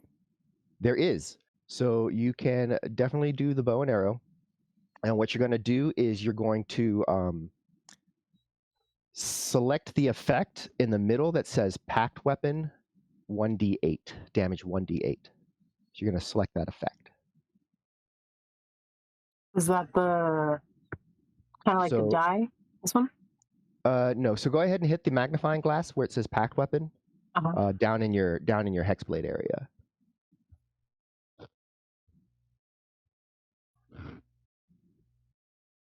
Got it. Okay. And then there's 5 of them there. You're going to pick the one in the middle. And just hit that, the little icon of the man. And that sets. So there you go. So now so basically through the motions that you take, you have drawn a bow just kind of magically out of the air. It does take an action to do that, so you'll be ready to use it on the next turn. If you would like, you can also cast your hex to curse one of your enemies and do additional damage when you are attacking. Can I use my hex now, or do I have to wait till my next turn? Since it's a bonus action, you can use it now. Okay, so I'll use mine now. Okay. That one is under Hexblade with the magnifying glass? Nope, you're going to go further down because this one's actually a spell. So you're going to go to your spells, level 1, and you're going to make sure your target is on the right one. And you're going to, so expand that out and then just hit both of those one after the other. There you go. So now you're all set. So the next time you attack it, and then if it dies on the next turn, you can actually just move your hex to another thing without having to cast it again. So that's your action, all set. Let's see, where are we at? And with that, we've got this one. We've got this one. We've got this one. And this one. Boom. So it as it gets up, it kind of lurches and just like kind of tries to backhand Perunia across the face, successfully hitting her pretty hard, but not enough to make her too sad. 17, okay. The one in front of Panabon is just letting himself get stabbed again and again, but is definitely also not able to catch the diminutive little gnome who's prancing and dancing around Well, I gotta do something to entertain myself. Yeah, I agree. This fellow just kind of swings both arms akimbo at Tieske and hits him.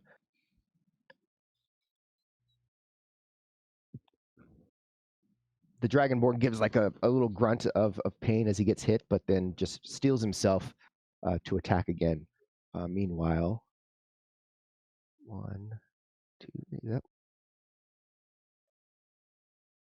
This fellow shambles over to Lox and as well lashes out with one of its fists and catches Lachlan right there in the shoulder.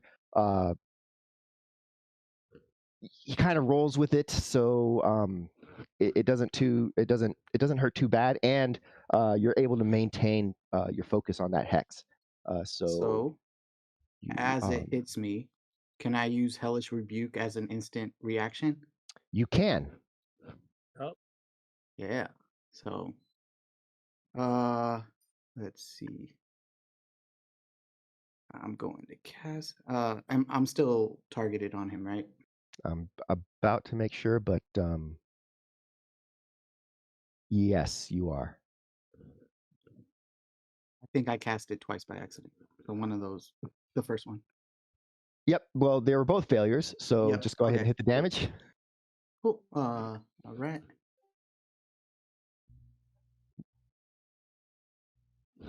I hit the damage. There we go. Boom. Okay. So Well, I think it's still showing twice. Yep. Damn. Let me double check. Oh, I see why. I went through all that stuff to say that, but then I didn't actually remove one of the things from you. So we'll call that center again. That said, 16, 10, 6, 11.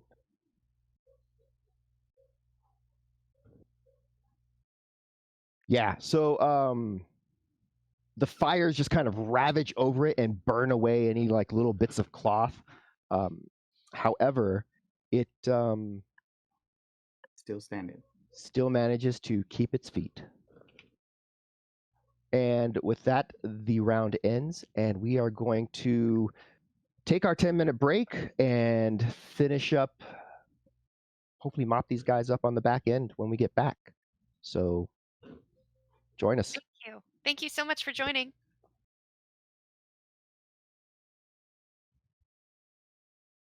Hey, welcome back, everybody. Glad you stuck with us. Over that break, you see we got a lot of things going on. And now we are going to finish up in our open grave site, the boneyard, if you will.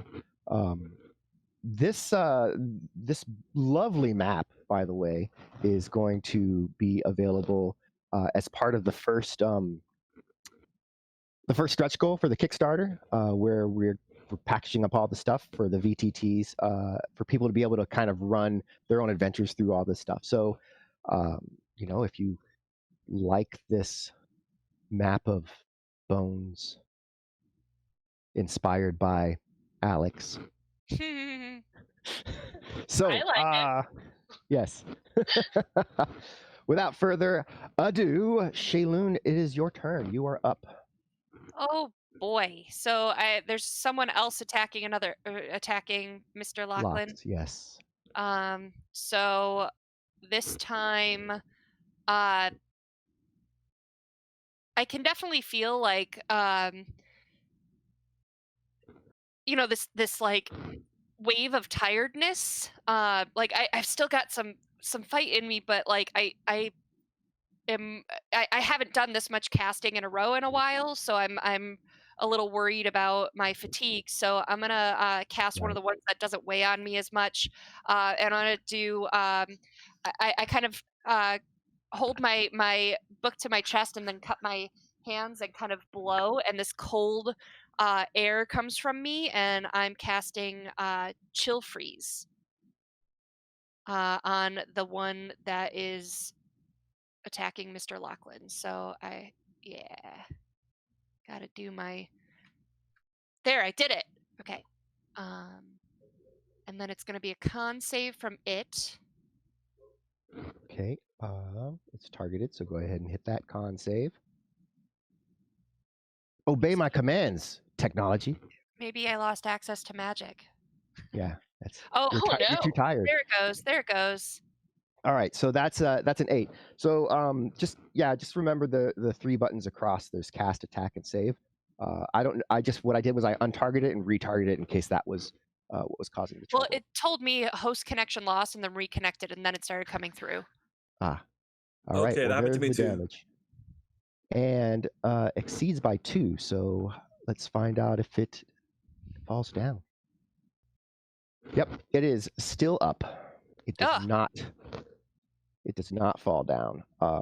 It's the first time that's happened to me this game. I'm usually dropping them. Yep. Yeah, not this one. This one is still in the fight. It is not wanting to give up.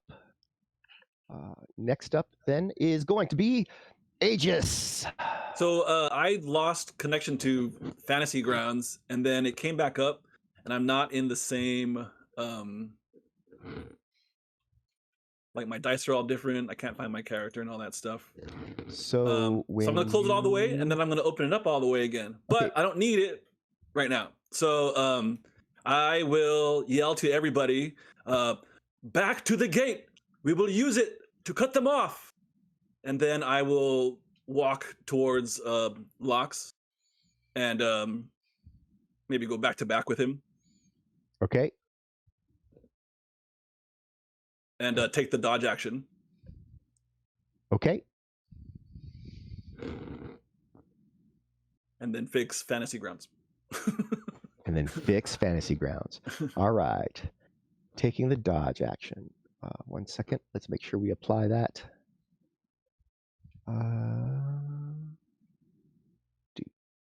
And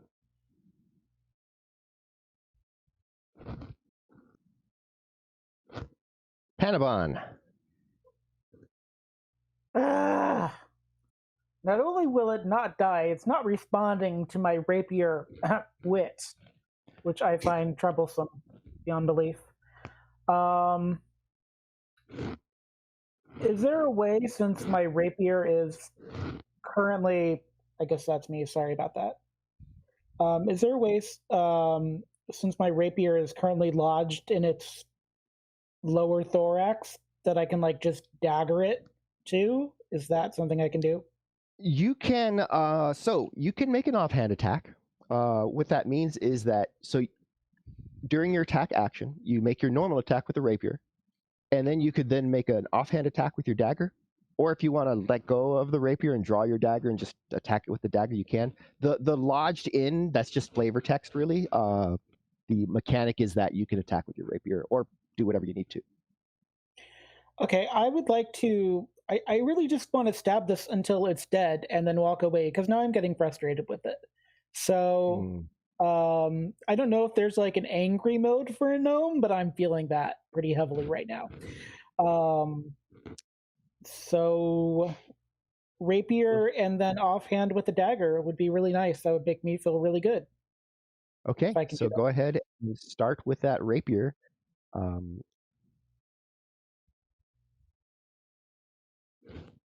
That's a successful rapier ring. Yay! And do I do the damage then? You do the damage next. All right, that is some damage, and then you're going to follow up with a dagger. Right in the face. Right in the face. Now, real tired of this. Because this is a offhand attack, and you don't have the special deals to sort of do it with like proficiency, you don't get your normal damage bonus. So not a big deal. You just just got to make sure that you roll your damage, but it's going to take away that +3. Yeah. I couldn't use my gauntlet, I guess. Probably not, I would think. No, it's just okay, I'm getting tired of this. So we're doing a dagger in the face. All right. That's a hit. Right in the face with the dagger. Right in the face. And Why won't damage. you die? All right, that puts us at Perunia. So this was Perunia's fear, right? Like that my sword wouldn't be able to kill this thing, and then I thought I had definitely killed it by hitting it twice, and then it's still up. So I go Rotsuki, which is swear words in Draconic, and I'm gonna hit it again. That's how we do. That's a hit. Amazingly. Zombies, they kind of walk into stuff. Okay, so by 8. So now, so the ability that the zombie has is anytime it is killed, it gets a saving throw of 5 plus the damage overflow. So 13. So it has to, if it rolls above a 13, it doesn't actually die. However, I just rolled an 11. And so with that, yeah, you just enraged, just slam down again. And this time just cut it right in half. And down it goes to bother you no more. I stand over it and roar in its face because, yeah.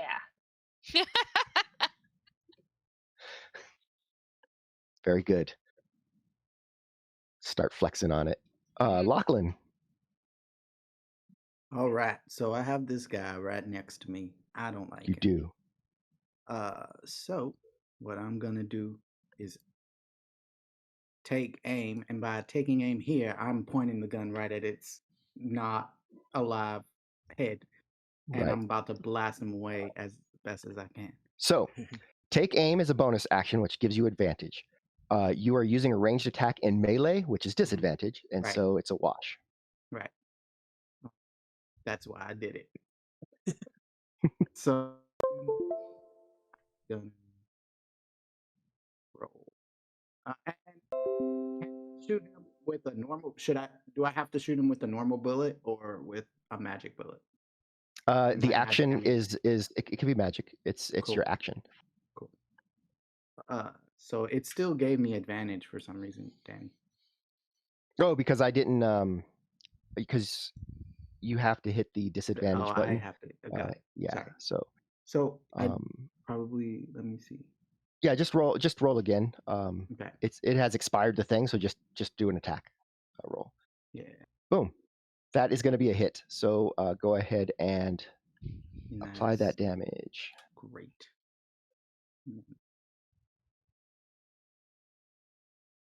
Boom. So by 8. So if I get a 13 or better, let's find out what happens. 12. Yeah, the head just blasts out to the sides. You see the black of your hex kind of intermingling with also like the sort of gold and teals that are colors like Rosalia wears. So it kind of maybe makes you think that that something's kind of coming from her direction. With that, let's see here. Rosalia, you're gonna be next. So what you're gonna be able to do, since that one is dead, you're gonna take your bonus action to move that hex to another target, and then you'll be able to shoot your arrow at that. Is it gonna be this one? Let's find out. So that's a 7 and a. Okay.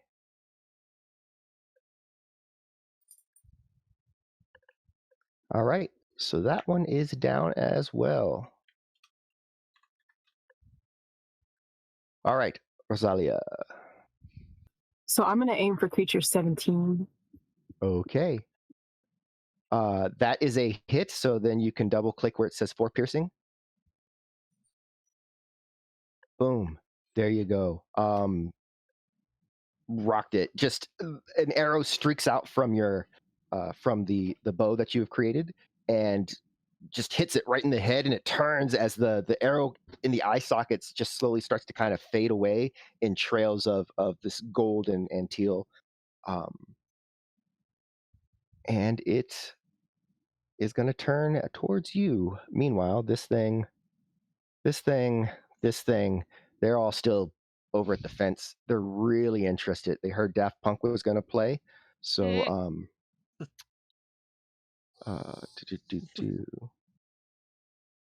only real people understand that reference.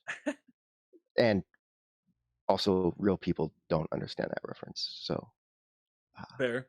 Dead punk. all right. So this guy over here, he is going to no longer be turned because he has taken damage. Not a big deal. Or maybe a big deal as he starts to shamble back this way. All right. And then finally, Panabon. This guy that's, oh, wow. He actually hits you as you kind of like rapier it in and then try to stab him in the face. And you thought for sure, like, in the face. So to your surprise, he did not fall down and instead just kind of clocked you on the head. It's smarts. You think you'll live. Hey, Melfroon guy, come take care of this thing for me. I'm a lonely little elf. I need help. Oh, mighty dragonborn. A gnome? Right. No. Shay. Whatever I meant to. We are back. We are back to you at the top. So there's not anyone in immediate threat, it looks like, from what I can see, right? Not from what Shay can see. No. Right. So I think I'm gonna now that the body of that lady with the twisted head is nicely on fire, I'm gonna go ahead and move my bonfire to the corner, the bottom left corner, so And I catch can. both these guys. Yeah. Nice. Okay. So why don't you go ahead and roll? Well, I'll roll the rolls for you, right? Thank you. Because you are non-roll capable at this moment. Yes. All right. So creating a can bonfire. Snuff the one fire and then set it up in the next spot. Right. All right. Here we go. And it's brief coal fire. All right. Brief coal fire doing some damage to maybe some of them. And I got Pollution in this world. Okay. Aegis. Okay, I'll swing around between Lox and the other zombie. And then I take the fist with the beads on it and I swing it and punch my shield, and there's no sound that comes out. But I'm casting Toll the Dead at that zombie. The zombie would hear it only in its head. But to us, it looks like you have a real anger issue. It does.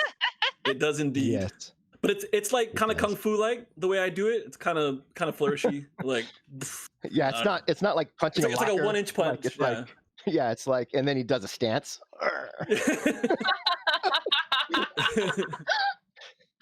I raise an eyebrow. Right. And he hasn't been damaged, right? So it's just a straight. He has been damaged. Oh, he has. So Awesome. Yes. So do the good one. Yes, you can do the good one. You do got to do the saving throw first. Oh, save first. Okay. Yep. It saves. Ah. It doesn't do the anyone. Yeah. So it only looks like I did. Yeah, he's like, ah! And nothing happens, and everyone's kind of like, okay. Panabon.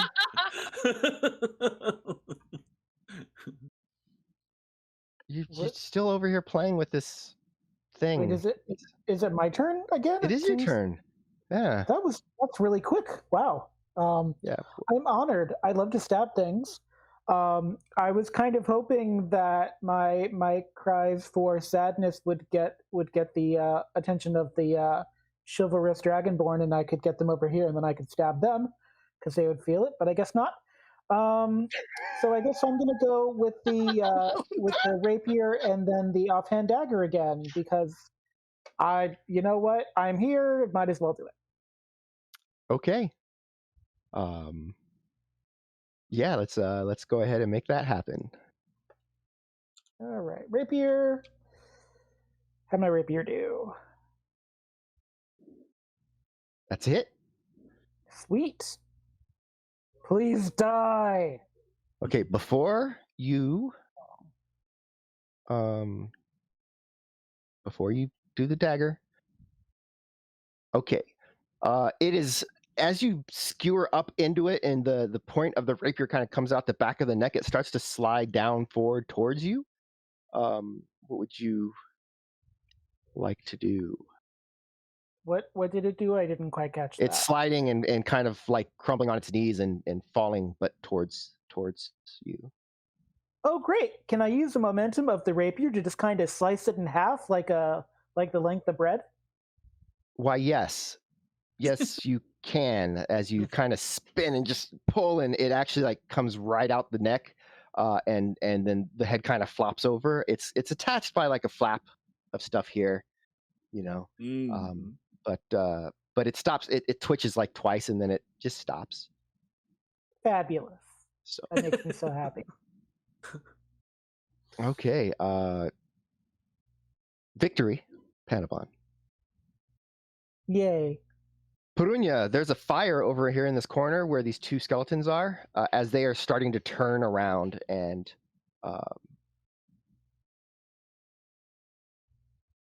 Well, there is this guy in the corner that seems to be by himself, and I know that Aegis told us to like leave the graveyard, but if we don't deal with these things, then we're just leaving the mess for somebody else. And that doesn't sit too well with me, so I'm gonna go over to the other corner and I'm gonna target identified creature number 8. Okay. Unidentified creature number 8 it is. Did I target it correctly? Yeah. Yep. Okay, cool. All right, let's see if I can do this. Yeah! Boom Yes, goes I the can. dagger. All right. So just tell us all about it as you roll your damage, which is going to be enough. And I don't Tell remember me a how to story. do it. So, but as I come up here and as I'm feeling this responsibility for like setting this undead spirit thing on this graveyard, like, wow, that was a really bad idea now that we're thinking it through and saying it out loud. Should not have brought that undead thing to the graveyard. Oh well. But I am just going to hit it right at the neck and just decapitate the thing. Yeah, it's so you just hit the damage like normal. Whenever you do a crit, it will automatically apply the additional damage. Go. See? Whoa! Instant death. That's what I like to hear. Wow, that death. Yeah, just I mean, like you hit it and it doesn't decapitate right away, but it does just swing the whole body then into the fence, and it just kind of rocks back and then falls to the ground. Just pulverized, absolutely pulverized. I'm gonna turn around and be like, yeah, coming Aegis. 1 second. I'll be there. Just give me a moment. All right, Lachlan. All right. I look back at Aegis and I say, next time, try to actually hit the thing.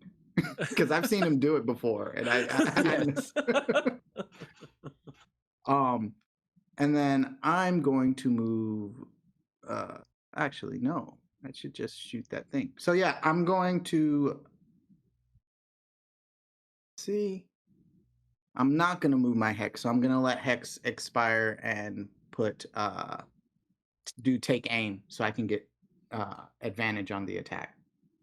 Okay. Yeah, I want to try to hit him. I want to hit him is what it is. All right, so you take an aim, bonus action, and then you're going to... So yeah, so 17, that guy.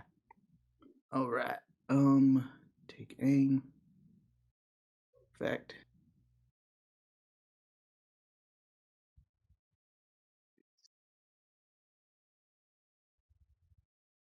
What? Well, you still hit. Yeah. All right. All right, so that is yeah, you hit it. It kind of stumbles as it's moving towards Rosalia and Shay.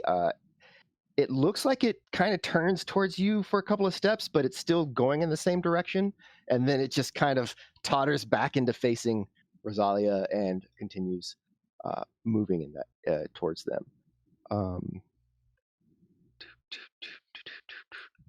Careful not to step in the actual fire. Oh, that's no bueno. Let's see what happens here.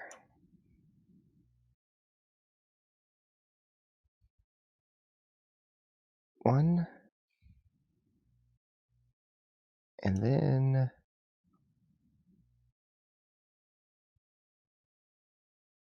two.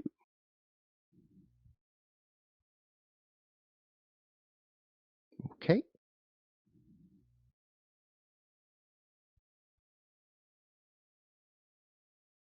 All right. So yeah, the he just kind of comes in there and just lashes out with a couple of quick attacks, one with the foot and then one with kind of an elbow into the other one, and grinds it into the fence, knocking them both down and bringing us back to Rosalia.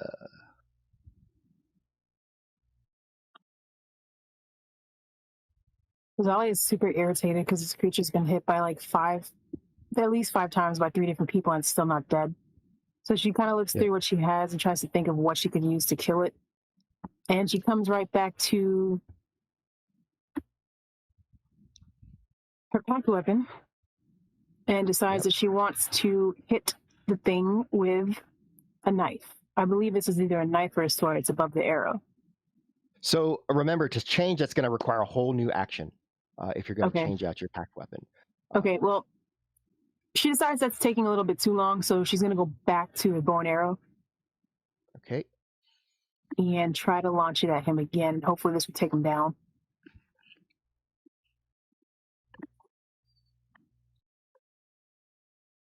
That is definitely a hit. And then the damage. Oof. So exceeded by 12. It's probably going down. Let's find out. Mm-hmm. Yeah, so that the next arrow, like where the first arrow found an eye, the next arrow finds the other eye, spins it around, and as it spins into the complete circle, that the wisps of sort of gold and teal kind of flourish around, and then it just flops to the ground lifelessly.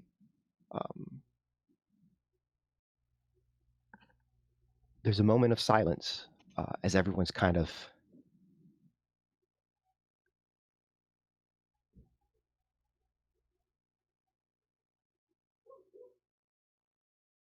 by Melfern, what was that? Teske kind of looks around, looks suspiciously at the various bones that are kind of still sticking up through the ground in some places, on corpses that have over time kind of risen to the surface or just were never fully buried to begin with. Well, I sure hope it wasn't by Malfrune. Kind of casts a gaze over in Peruna's direction and a little bit of a smirk, and then he turns and starts walking towards the gate. This will need to be reported. Never seen anything like this. First time, huh? It's also my first time, but I'm not going to let him know that. Right. Yeah, so there it is. Everybody just fought dead people in a graveyard. How do you feel about that? Ready to go to Disney World? Well, I am pissed off. I would actually like to go and look at the gravestone and like maybe kick it a couple of times because that took way too long. That was not satisfying at all. All right. I say to Lox, You're the sharpshooter. I'm just here to block. I kind of tug at Rosalia's skirt and go, "We should destroy the bodies so they don't come back." And I'm gonna move my bonfire and start lighting bodies up everywhere I see them. Shit. It's the whole thing is bodies. Oh, yeah. I'm pretty sure they're gonna say we're desecrating this graveyard. I'm That's funny. cleansing I it. think this All right. graveyard comes desecrated. Like, By More desecrated. I am cleansing, all right? double desecrate. You're undesecrating. It's so much desecration it actually just circles back on itself to undesecrated and like holy again There for some reason. There will be no further dedomancy here. That said, this is obviously a task that's going to take a long time. Well, as I think she's like graveyard. slowly moving it. I figure if I start enough fires, because bonfires light things up, so I like figure if I start enough, then eventually like everything will just kind of catch and it'll be this giant flaming. There's Yeah, a but we don't shed want to here. stay here while You we don't do want to burn the that. shed So an too, though. uncontrolled, It's happening. so an It's uncontrolled happening. corpse fire. Brunia. Yes, yes. Hey, can we? Do you think we can lock the Dragonborn in the shed and just like leave them there so they don't say anything to anyone? You Like- just missed him. Tasque just ran off to that. Yeah, other he's dude. walking. He's as you ran to kick the thing. He was walking towards the gate. I mean, he's still there. You know, if you want to chase him down. No, because if Brunia's not feeling it, I'm all right. It's His fine. partner will come after us. We should better just let him go this time. Besides, he, if anything, should report that we all just helped him. So we'll see if that gets him out of our hair for a little bit. All right. I want to go over to Rosalia, who was talking about you have some knowledge of this from where you're from, right? Yes. You said they hunt elves. Why would they come here? You're the first elf I've ever met, and I still don't know what that means. But like, I found Perunia after I left my homeland, and this is a new world for me. So part of my homeland, well, all of my homeland has magic. And what I feel like has been happening is that some of that magic is leaking into this world. And that's what we're seeing. But for some reason, it's attracted to us, or at least we are starting to see it and those creatures. And I don't know if it's because of the two smaller ones or because of me, but it seems that they have a knack of following us around. So I think we have to figure out what's causing this leak and how to stop it, or else there's going to be dead graveyards popping up all over the place and people, walking zombies, just killing people. Just heard a bunch of craziness. Did you just say elf? Kihato. Real Kihato? Yeah, she's an elf. Duh. That's... And I start walking away laughing. No, Crazy people. Kihato. Ridiculous. Walking out of the graveyard. yeah, I'm sorry about him. I mean, don't get me wrong. I think it's crazy what you're talking about. I've only ever heard of elves in stories, but my friend has a little bit less tact than I do. I'm very protective of my new cool as shit elf friend that is going to teach me magic and protect me. So I kind of puff up and go, "You're ridiculous." Walking. Let's all regroup back at the tavern. I think it'd be better if we talk with just take some time to really figure out how we're gonna look into this.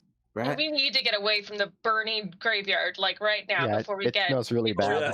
Yeah, for sure. And also if it jumps past the fence, that could be bad. Sounds like someone else's problem. I'm gonna. In other news, Marikudashta burned down today. Just the south side. It's fine. Well, I It's just the figure south like side. Who cares? the authorities will see the big fire while it's in the graveyard and will come and deal with it, and all the bodies will be dealt with before it spreads too far. So, Sure, Shay. Neglecting to tell her that the authorities don't come on this side. Sure. so yeah, it's a great plan. I'm really smart.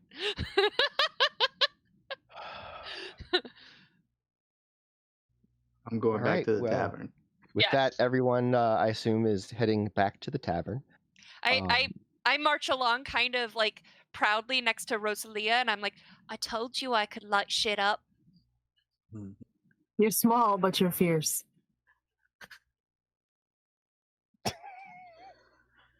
As we walk along, I'm kind of peeking into corners to see if I see anybody like trying to tail us or any thieves. Kind of like if we've caught any attention from anybody in the area, being as now it's later at night and I know dicey parts of town, so I'm like, something dicey.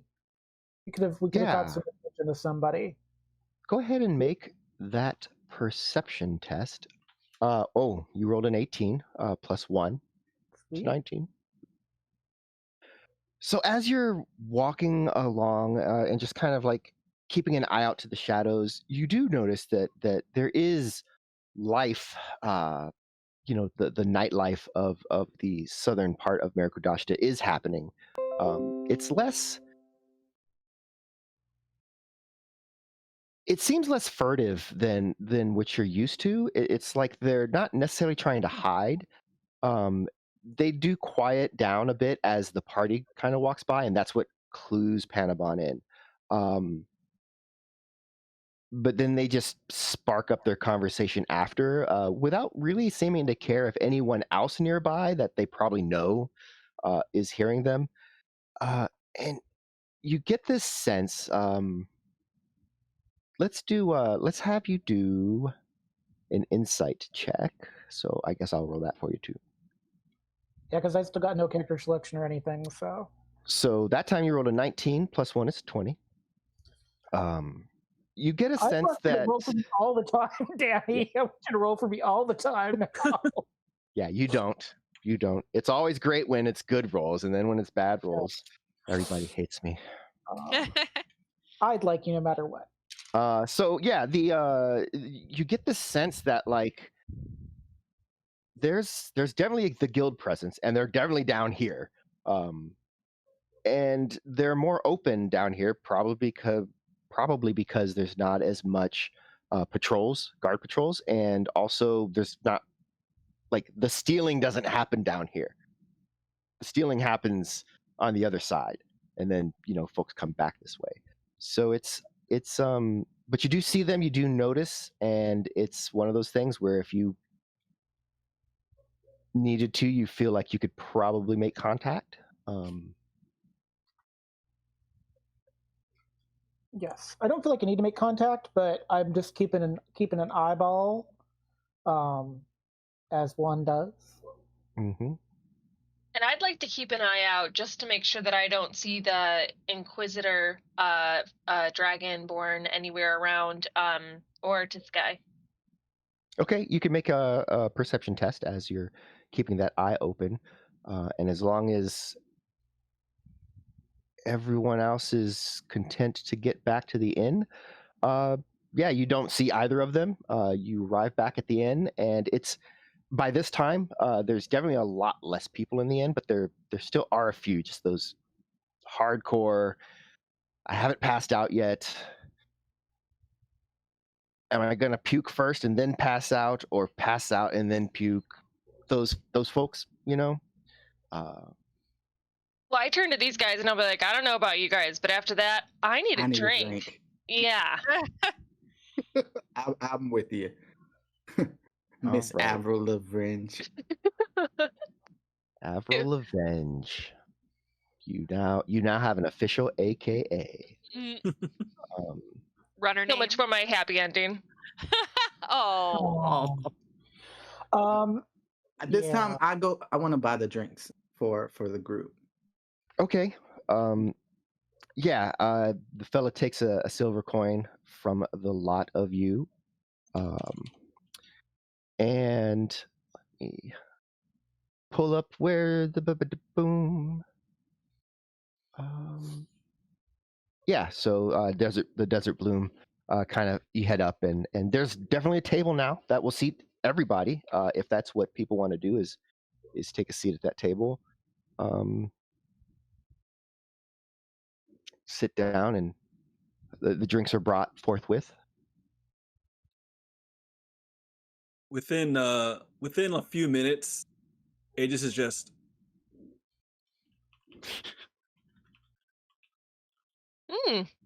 Not much of a drinker, is he, huh? We've had a long journey. I'm kind of tired myself, but I can't get over what we saw tonight. At least they had 2 hands and a regular tongue. Is that No, what you keep it's going on not at about, least. Panabon? Did you guys see other undead things? And did you, I don't know, neglect to tell me about it? Because I've never seen something that was dead not be dead before in my life. Listen, Well, I kept saying I wanted to tell you what happened, but Rosalia was the only one that came up to talk about it. I was keeping an eye on the bar. Well, well, now you know.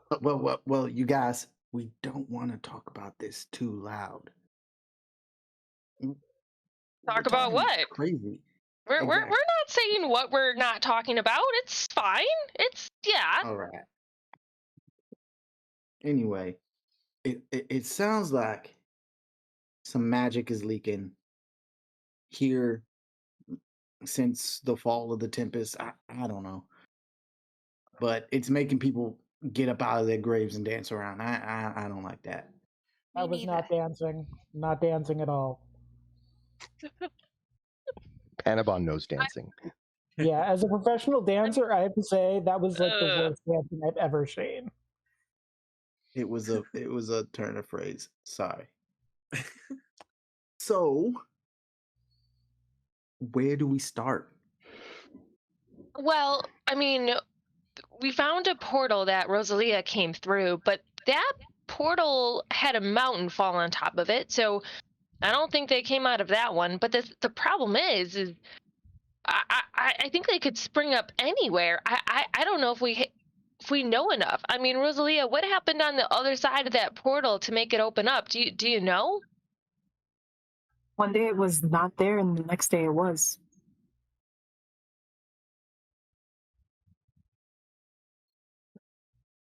I don't think that's going to help us locate a place. I mean, as long as we keep following strange occurrences, maybe we'll find the source. I'd like to not follow the strange occurrences. I'd like to stay safe and not die, and especially from dead things that are walking around. But it seems like it's following us is the problem. Right. Yeah, now we've got Inquisitors on our tail, as well as the Vaishan police. I do think this town's getting a little hot for us, guys. I think we should strongly consider seeing if that caravan will take us as a group and get some work. I think we should join the caravan. All right, tomorrow, we can go there and talk to them. Plus, if we're being followed by something and they follow us in the caravan, then we'll know for sure. That is the smartest thing I think I've heard you say so far. I like it. You're welcome.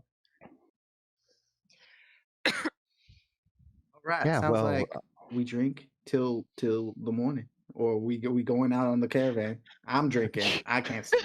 I am very disturbed, so I will join Lox for drinking myself into oblivion. Okay. Who is not drinking themselves into oblivion and is going up to the rooms upstairs to rest?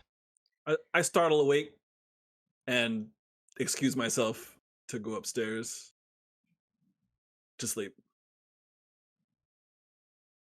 Shay makes it about halfway through her drink before like laying her head on the table and in her arms, and is just like, I'm just gonna rest my eyes, and like snores start. Okay. So who's staying up? Like staying up. 1, 2. Who's going to? Oh, Panabon 3. Who is going to bed? Actual bed. I am Just- going to actual bed. I go up there and I look at the bed and I put my bedroll over the Yes. probably flea-ridden Yes. bed. He's on your bedroll. Yes. And then what about Rosalia? Is she going to bed, or is she staying down, or? Rosalia doesn't like enclosed spaces, so she's gonna go up to the roof and chill there and get the breath of fresh air. Yes. Plus, and she can elves, hear things better out there, and she can listen. right? And elves don't really sleep. You kind of just go into sort of a trance, and that's kind of how you rest. All right. Well, I got it. The rest of the night does pass. The tavern never does close. It is definitely, as long as people are buying drinks, the proprietor is willing to sell drinks. And the sun does rise the next morning. The smell of breakfast cooking kind of turns your stomach a little bit. It's like overly greasy smell. And up above, Rosalia kind of comes out of the trance, feeling refreshed, ready for the day. Shay kind of sits up and,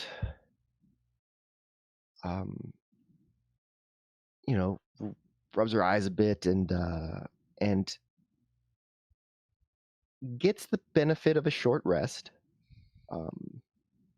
And the other three get exhaustion level 1. Oof. So you are tired.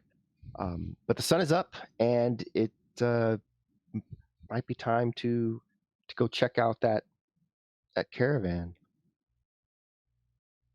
So I'll go for sure. I think it would be good if some, at least of the group, goes with me so they could see who they're hiring on potentially. Maybe the larger one. So Aegis, Lox, and Rosalia. I mean, we'll tell them we have 2 more people, but if they see how small our other 2 friends are, they might not ask them to join. So we'll just say there's 2 more of us. You're gonna leave us? You're gonna leave me and Panabon? No. You're coming with. Just, stay in the back. All right.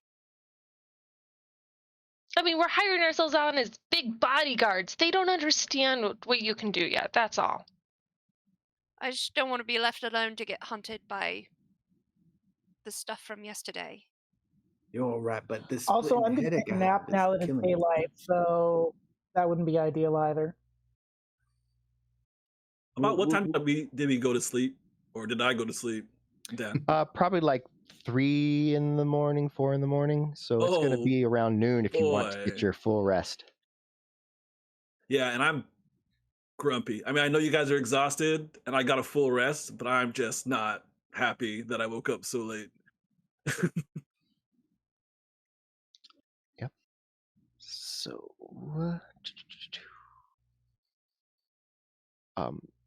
breakfast is served. Not touching it. Aegis, you are fairly certain that eating here will just kind of put you off food for a while. Mm. So I reach into my bag and I pull out that bag of nuts. Start snacking on it. Is this still like bloody? The outside of the bag definitely is bloodstained. I like you. This is a bad start in this new place. Agree. I mean, hopefully we won't stay long. Hurry, go. All right. Well, does everyone then troop on over to the whole other side of Mirakodashta?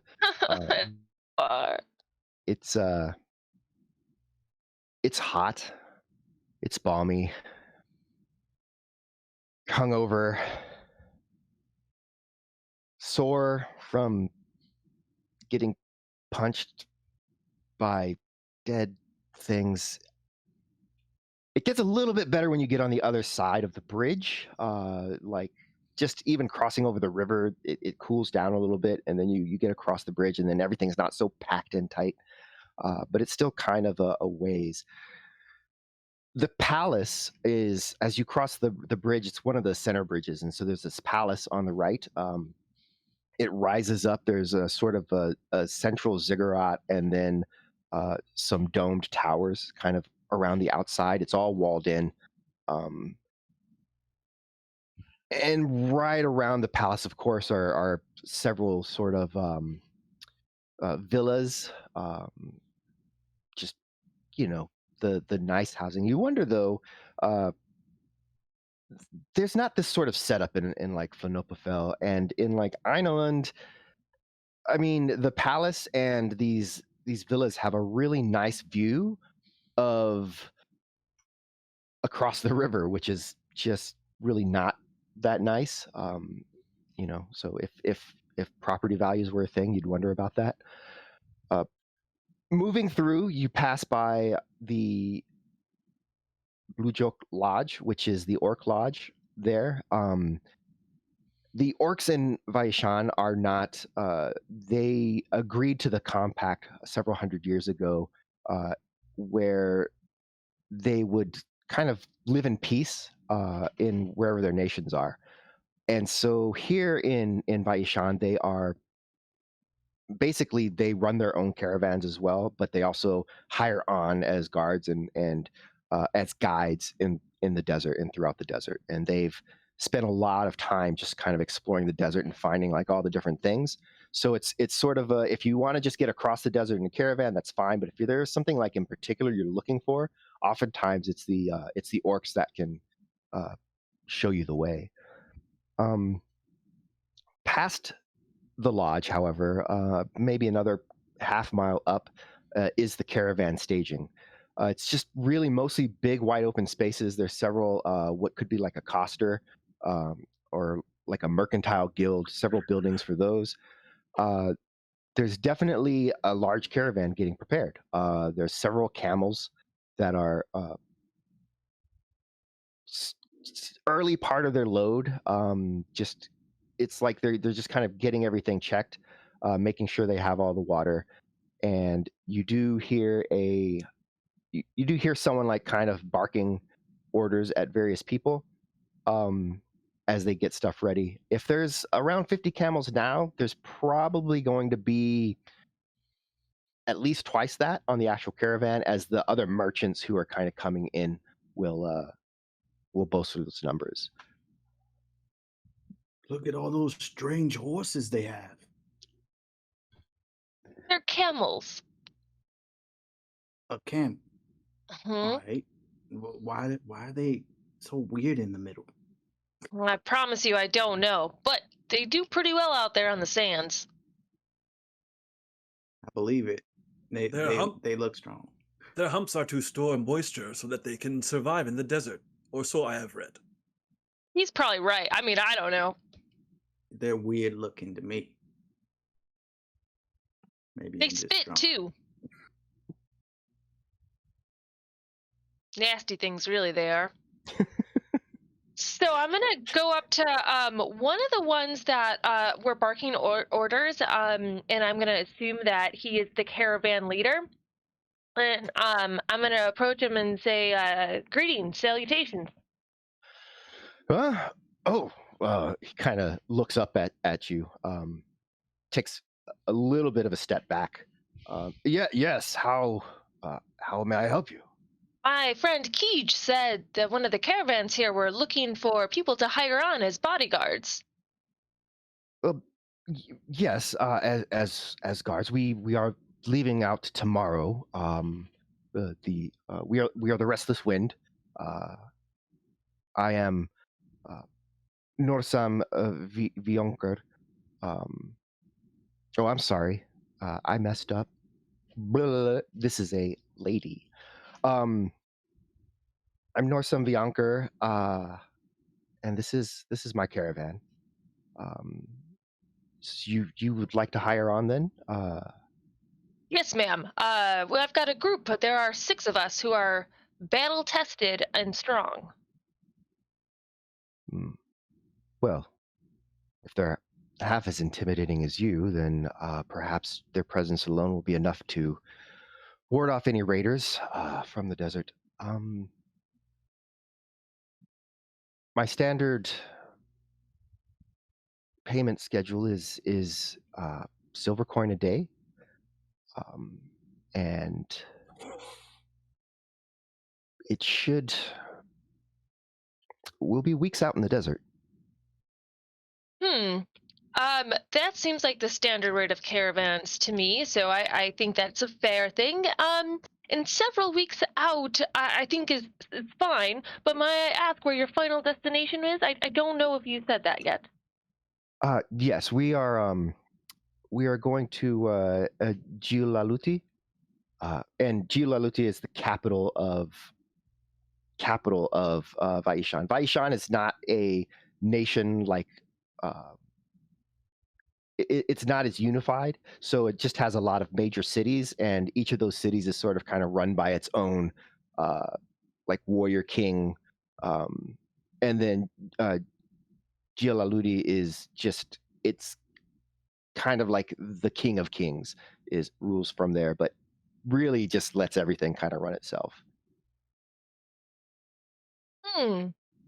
Interesting. Yes, I believe that is somewhere my friends and I would like to travel to.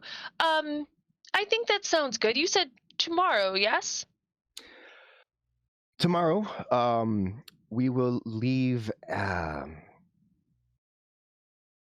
in the hours after lunch, but before dinner. That seems acceptable. Here, should we meet you at the staging caravan area here? Yes. Do you have your own pack animals or wagons? No, I don't believe any of our group have animals with us. Well, we can provide for you, though that will come out of the pay, or you can, of course, provide your own. I believe that they still have several beasts at the stables and always wagons. Thank you. I think that we would prefer to pick out our own animals if possible. So let us go to the stables and we will investigate. I will return here if we're unable to secure any, and we can use some of yours. But I think everyone would probably feel better if they were able to pick out one that best suits their personalities. She looks over at the camels and then kind of looks back at you and Such as they are. certainly. So then I'll either see you later as if you're requesting beasts, or tomorrow. It would be good if you were here just after lunch, just to finalize preparations and then be ready to leave. Yes, ma'am. And I give her a strong handshake. Not like an intimidating one, just a firm, good business handshake. All right. With that, she turns and then immediately notices something that she doesn't like, and she just starts yelling at one of the. I like her folk. already. Yeah. So you have secured space on the caravan, which leaves tomorrow evening. What's the next step? Beasts of burden? What did she say? I tell them, yay, we got hired on, because I was slightly worried she wouldn't hire us, because we're odd. But yes, we got the job, and we need to go get animals, and since we don't leave until tomorrow at lunch, I think that I probably have time to go to the Blue Jock Lodge and totally get in that cage fighting match. How much are they paying us? Oh, a silver a day. Pretty standard rates. Also, I'm not good at negotiation, so yeah, you guys should know that for next time. You allowed her to pay us a silver a day? That's the same rate that Wait a Rosalie and sec. I have been getting it for weeks.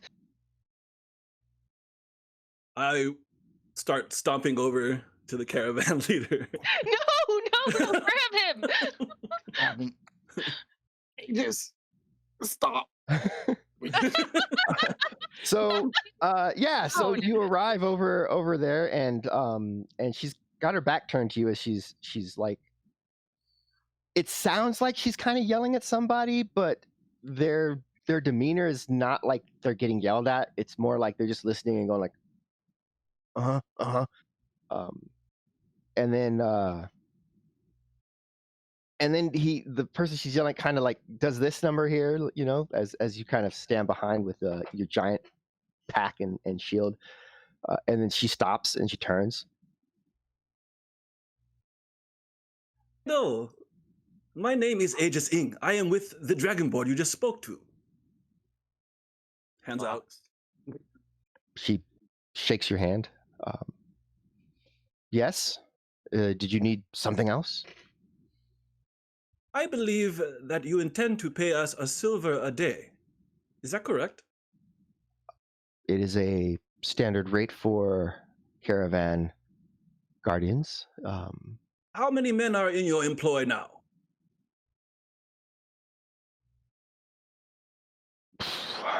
With you, with the 6 of you, there will be 27. How many of them are medical physicians?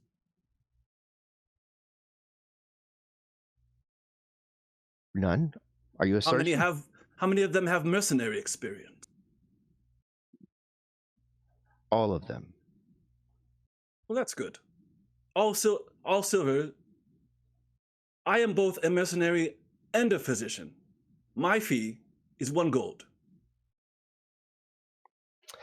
She kind of crosses her arms. Surgeon.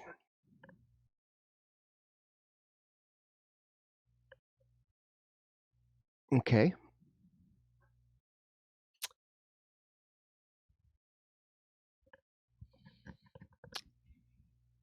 I think I can pay you 2 silver to be prepared to provide services.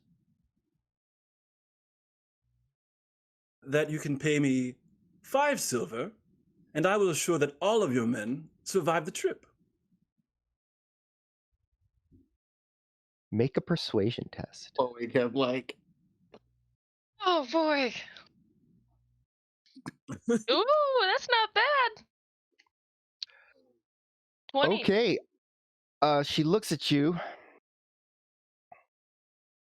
5 silver a day. And let me clarify, me and also my fellows.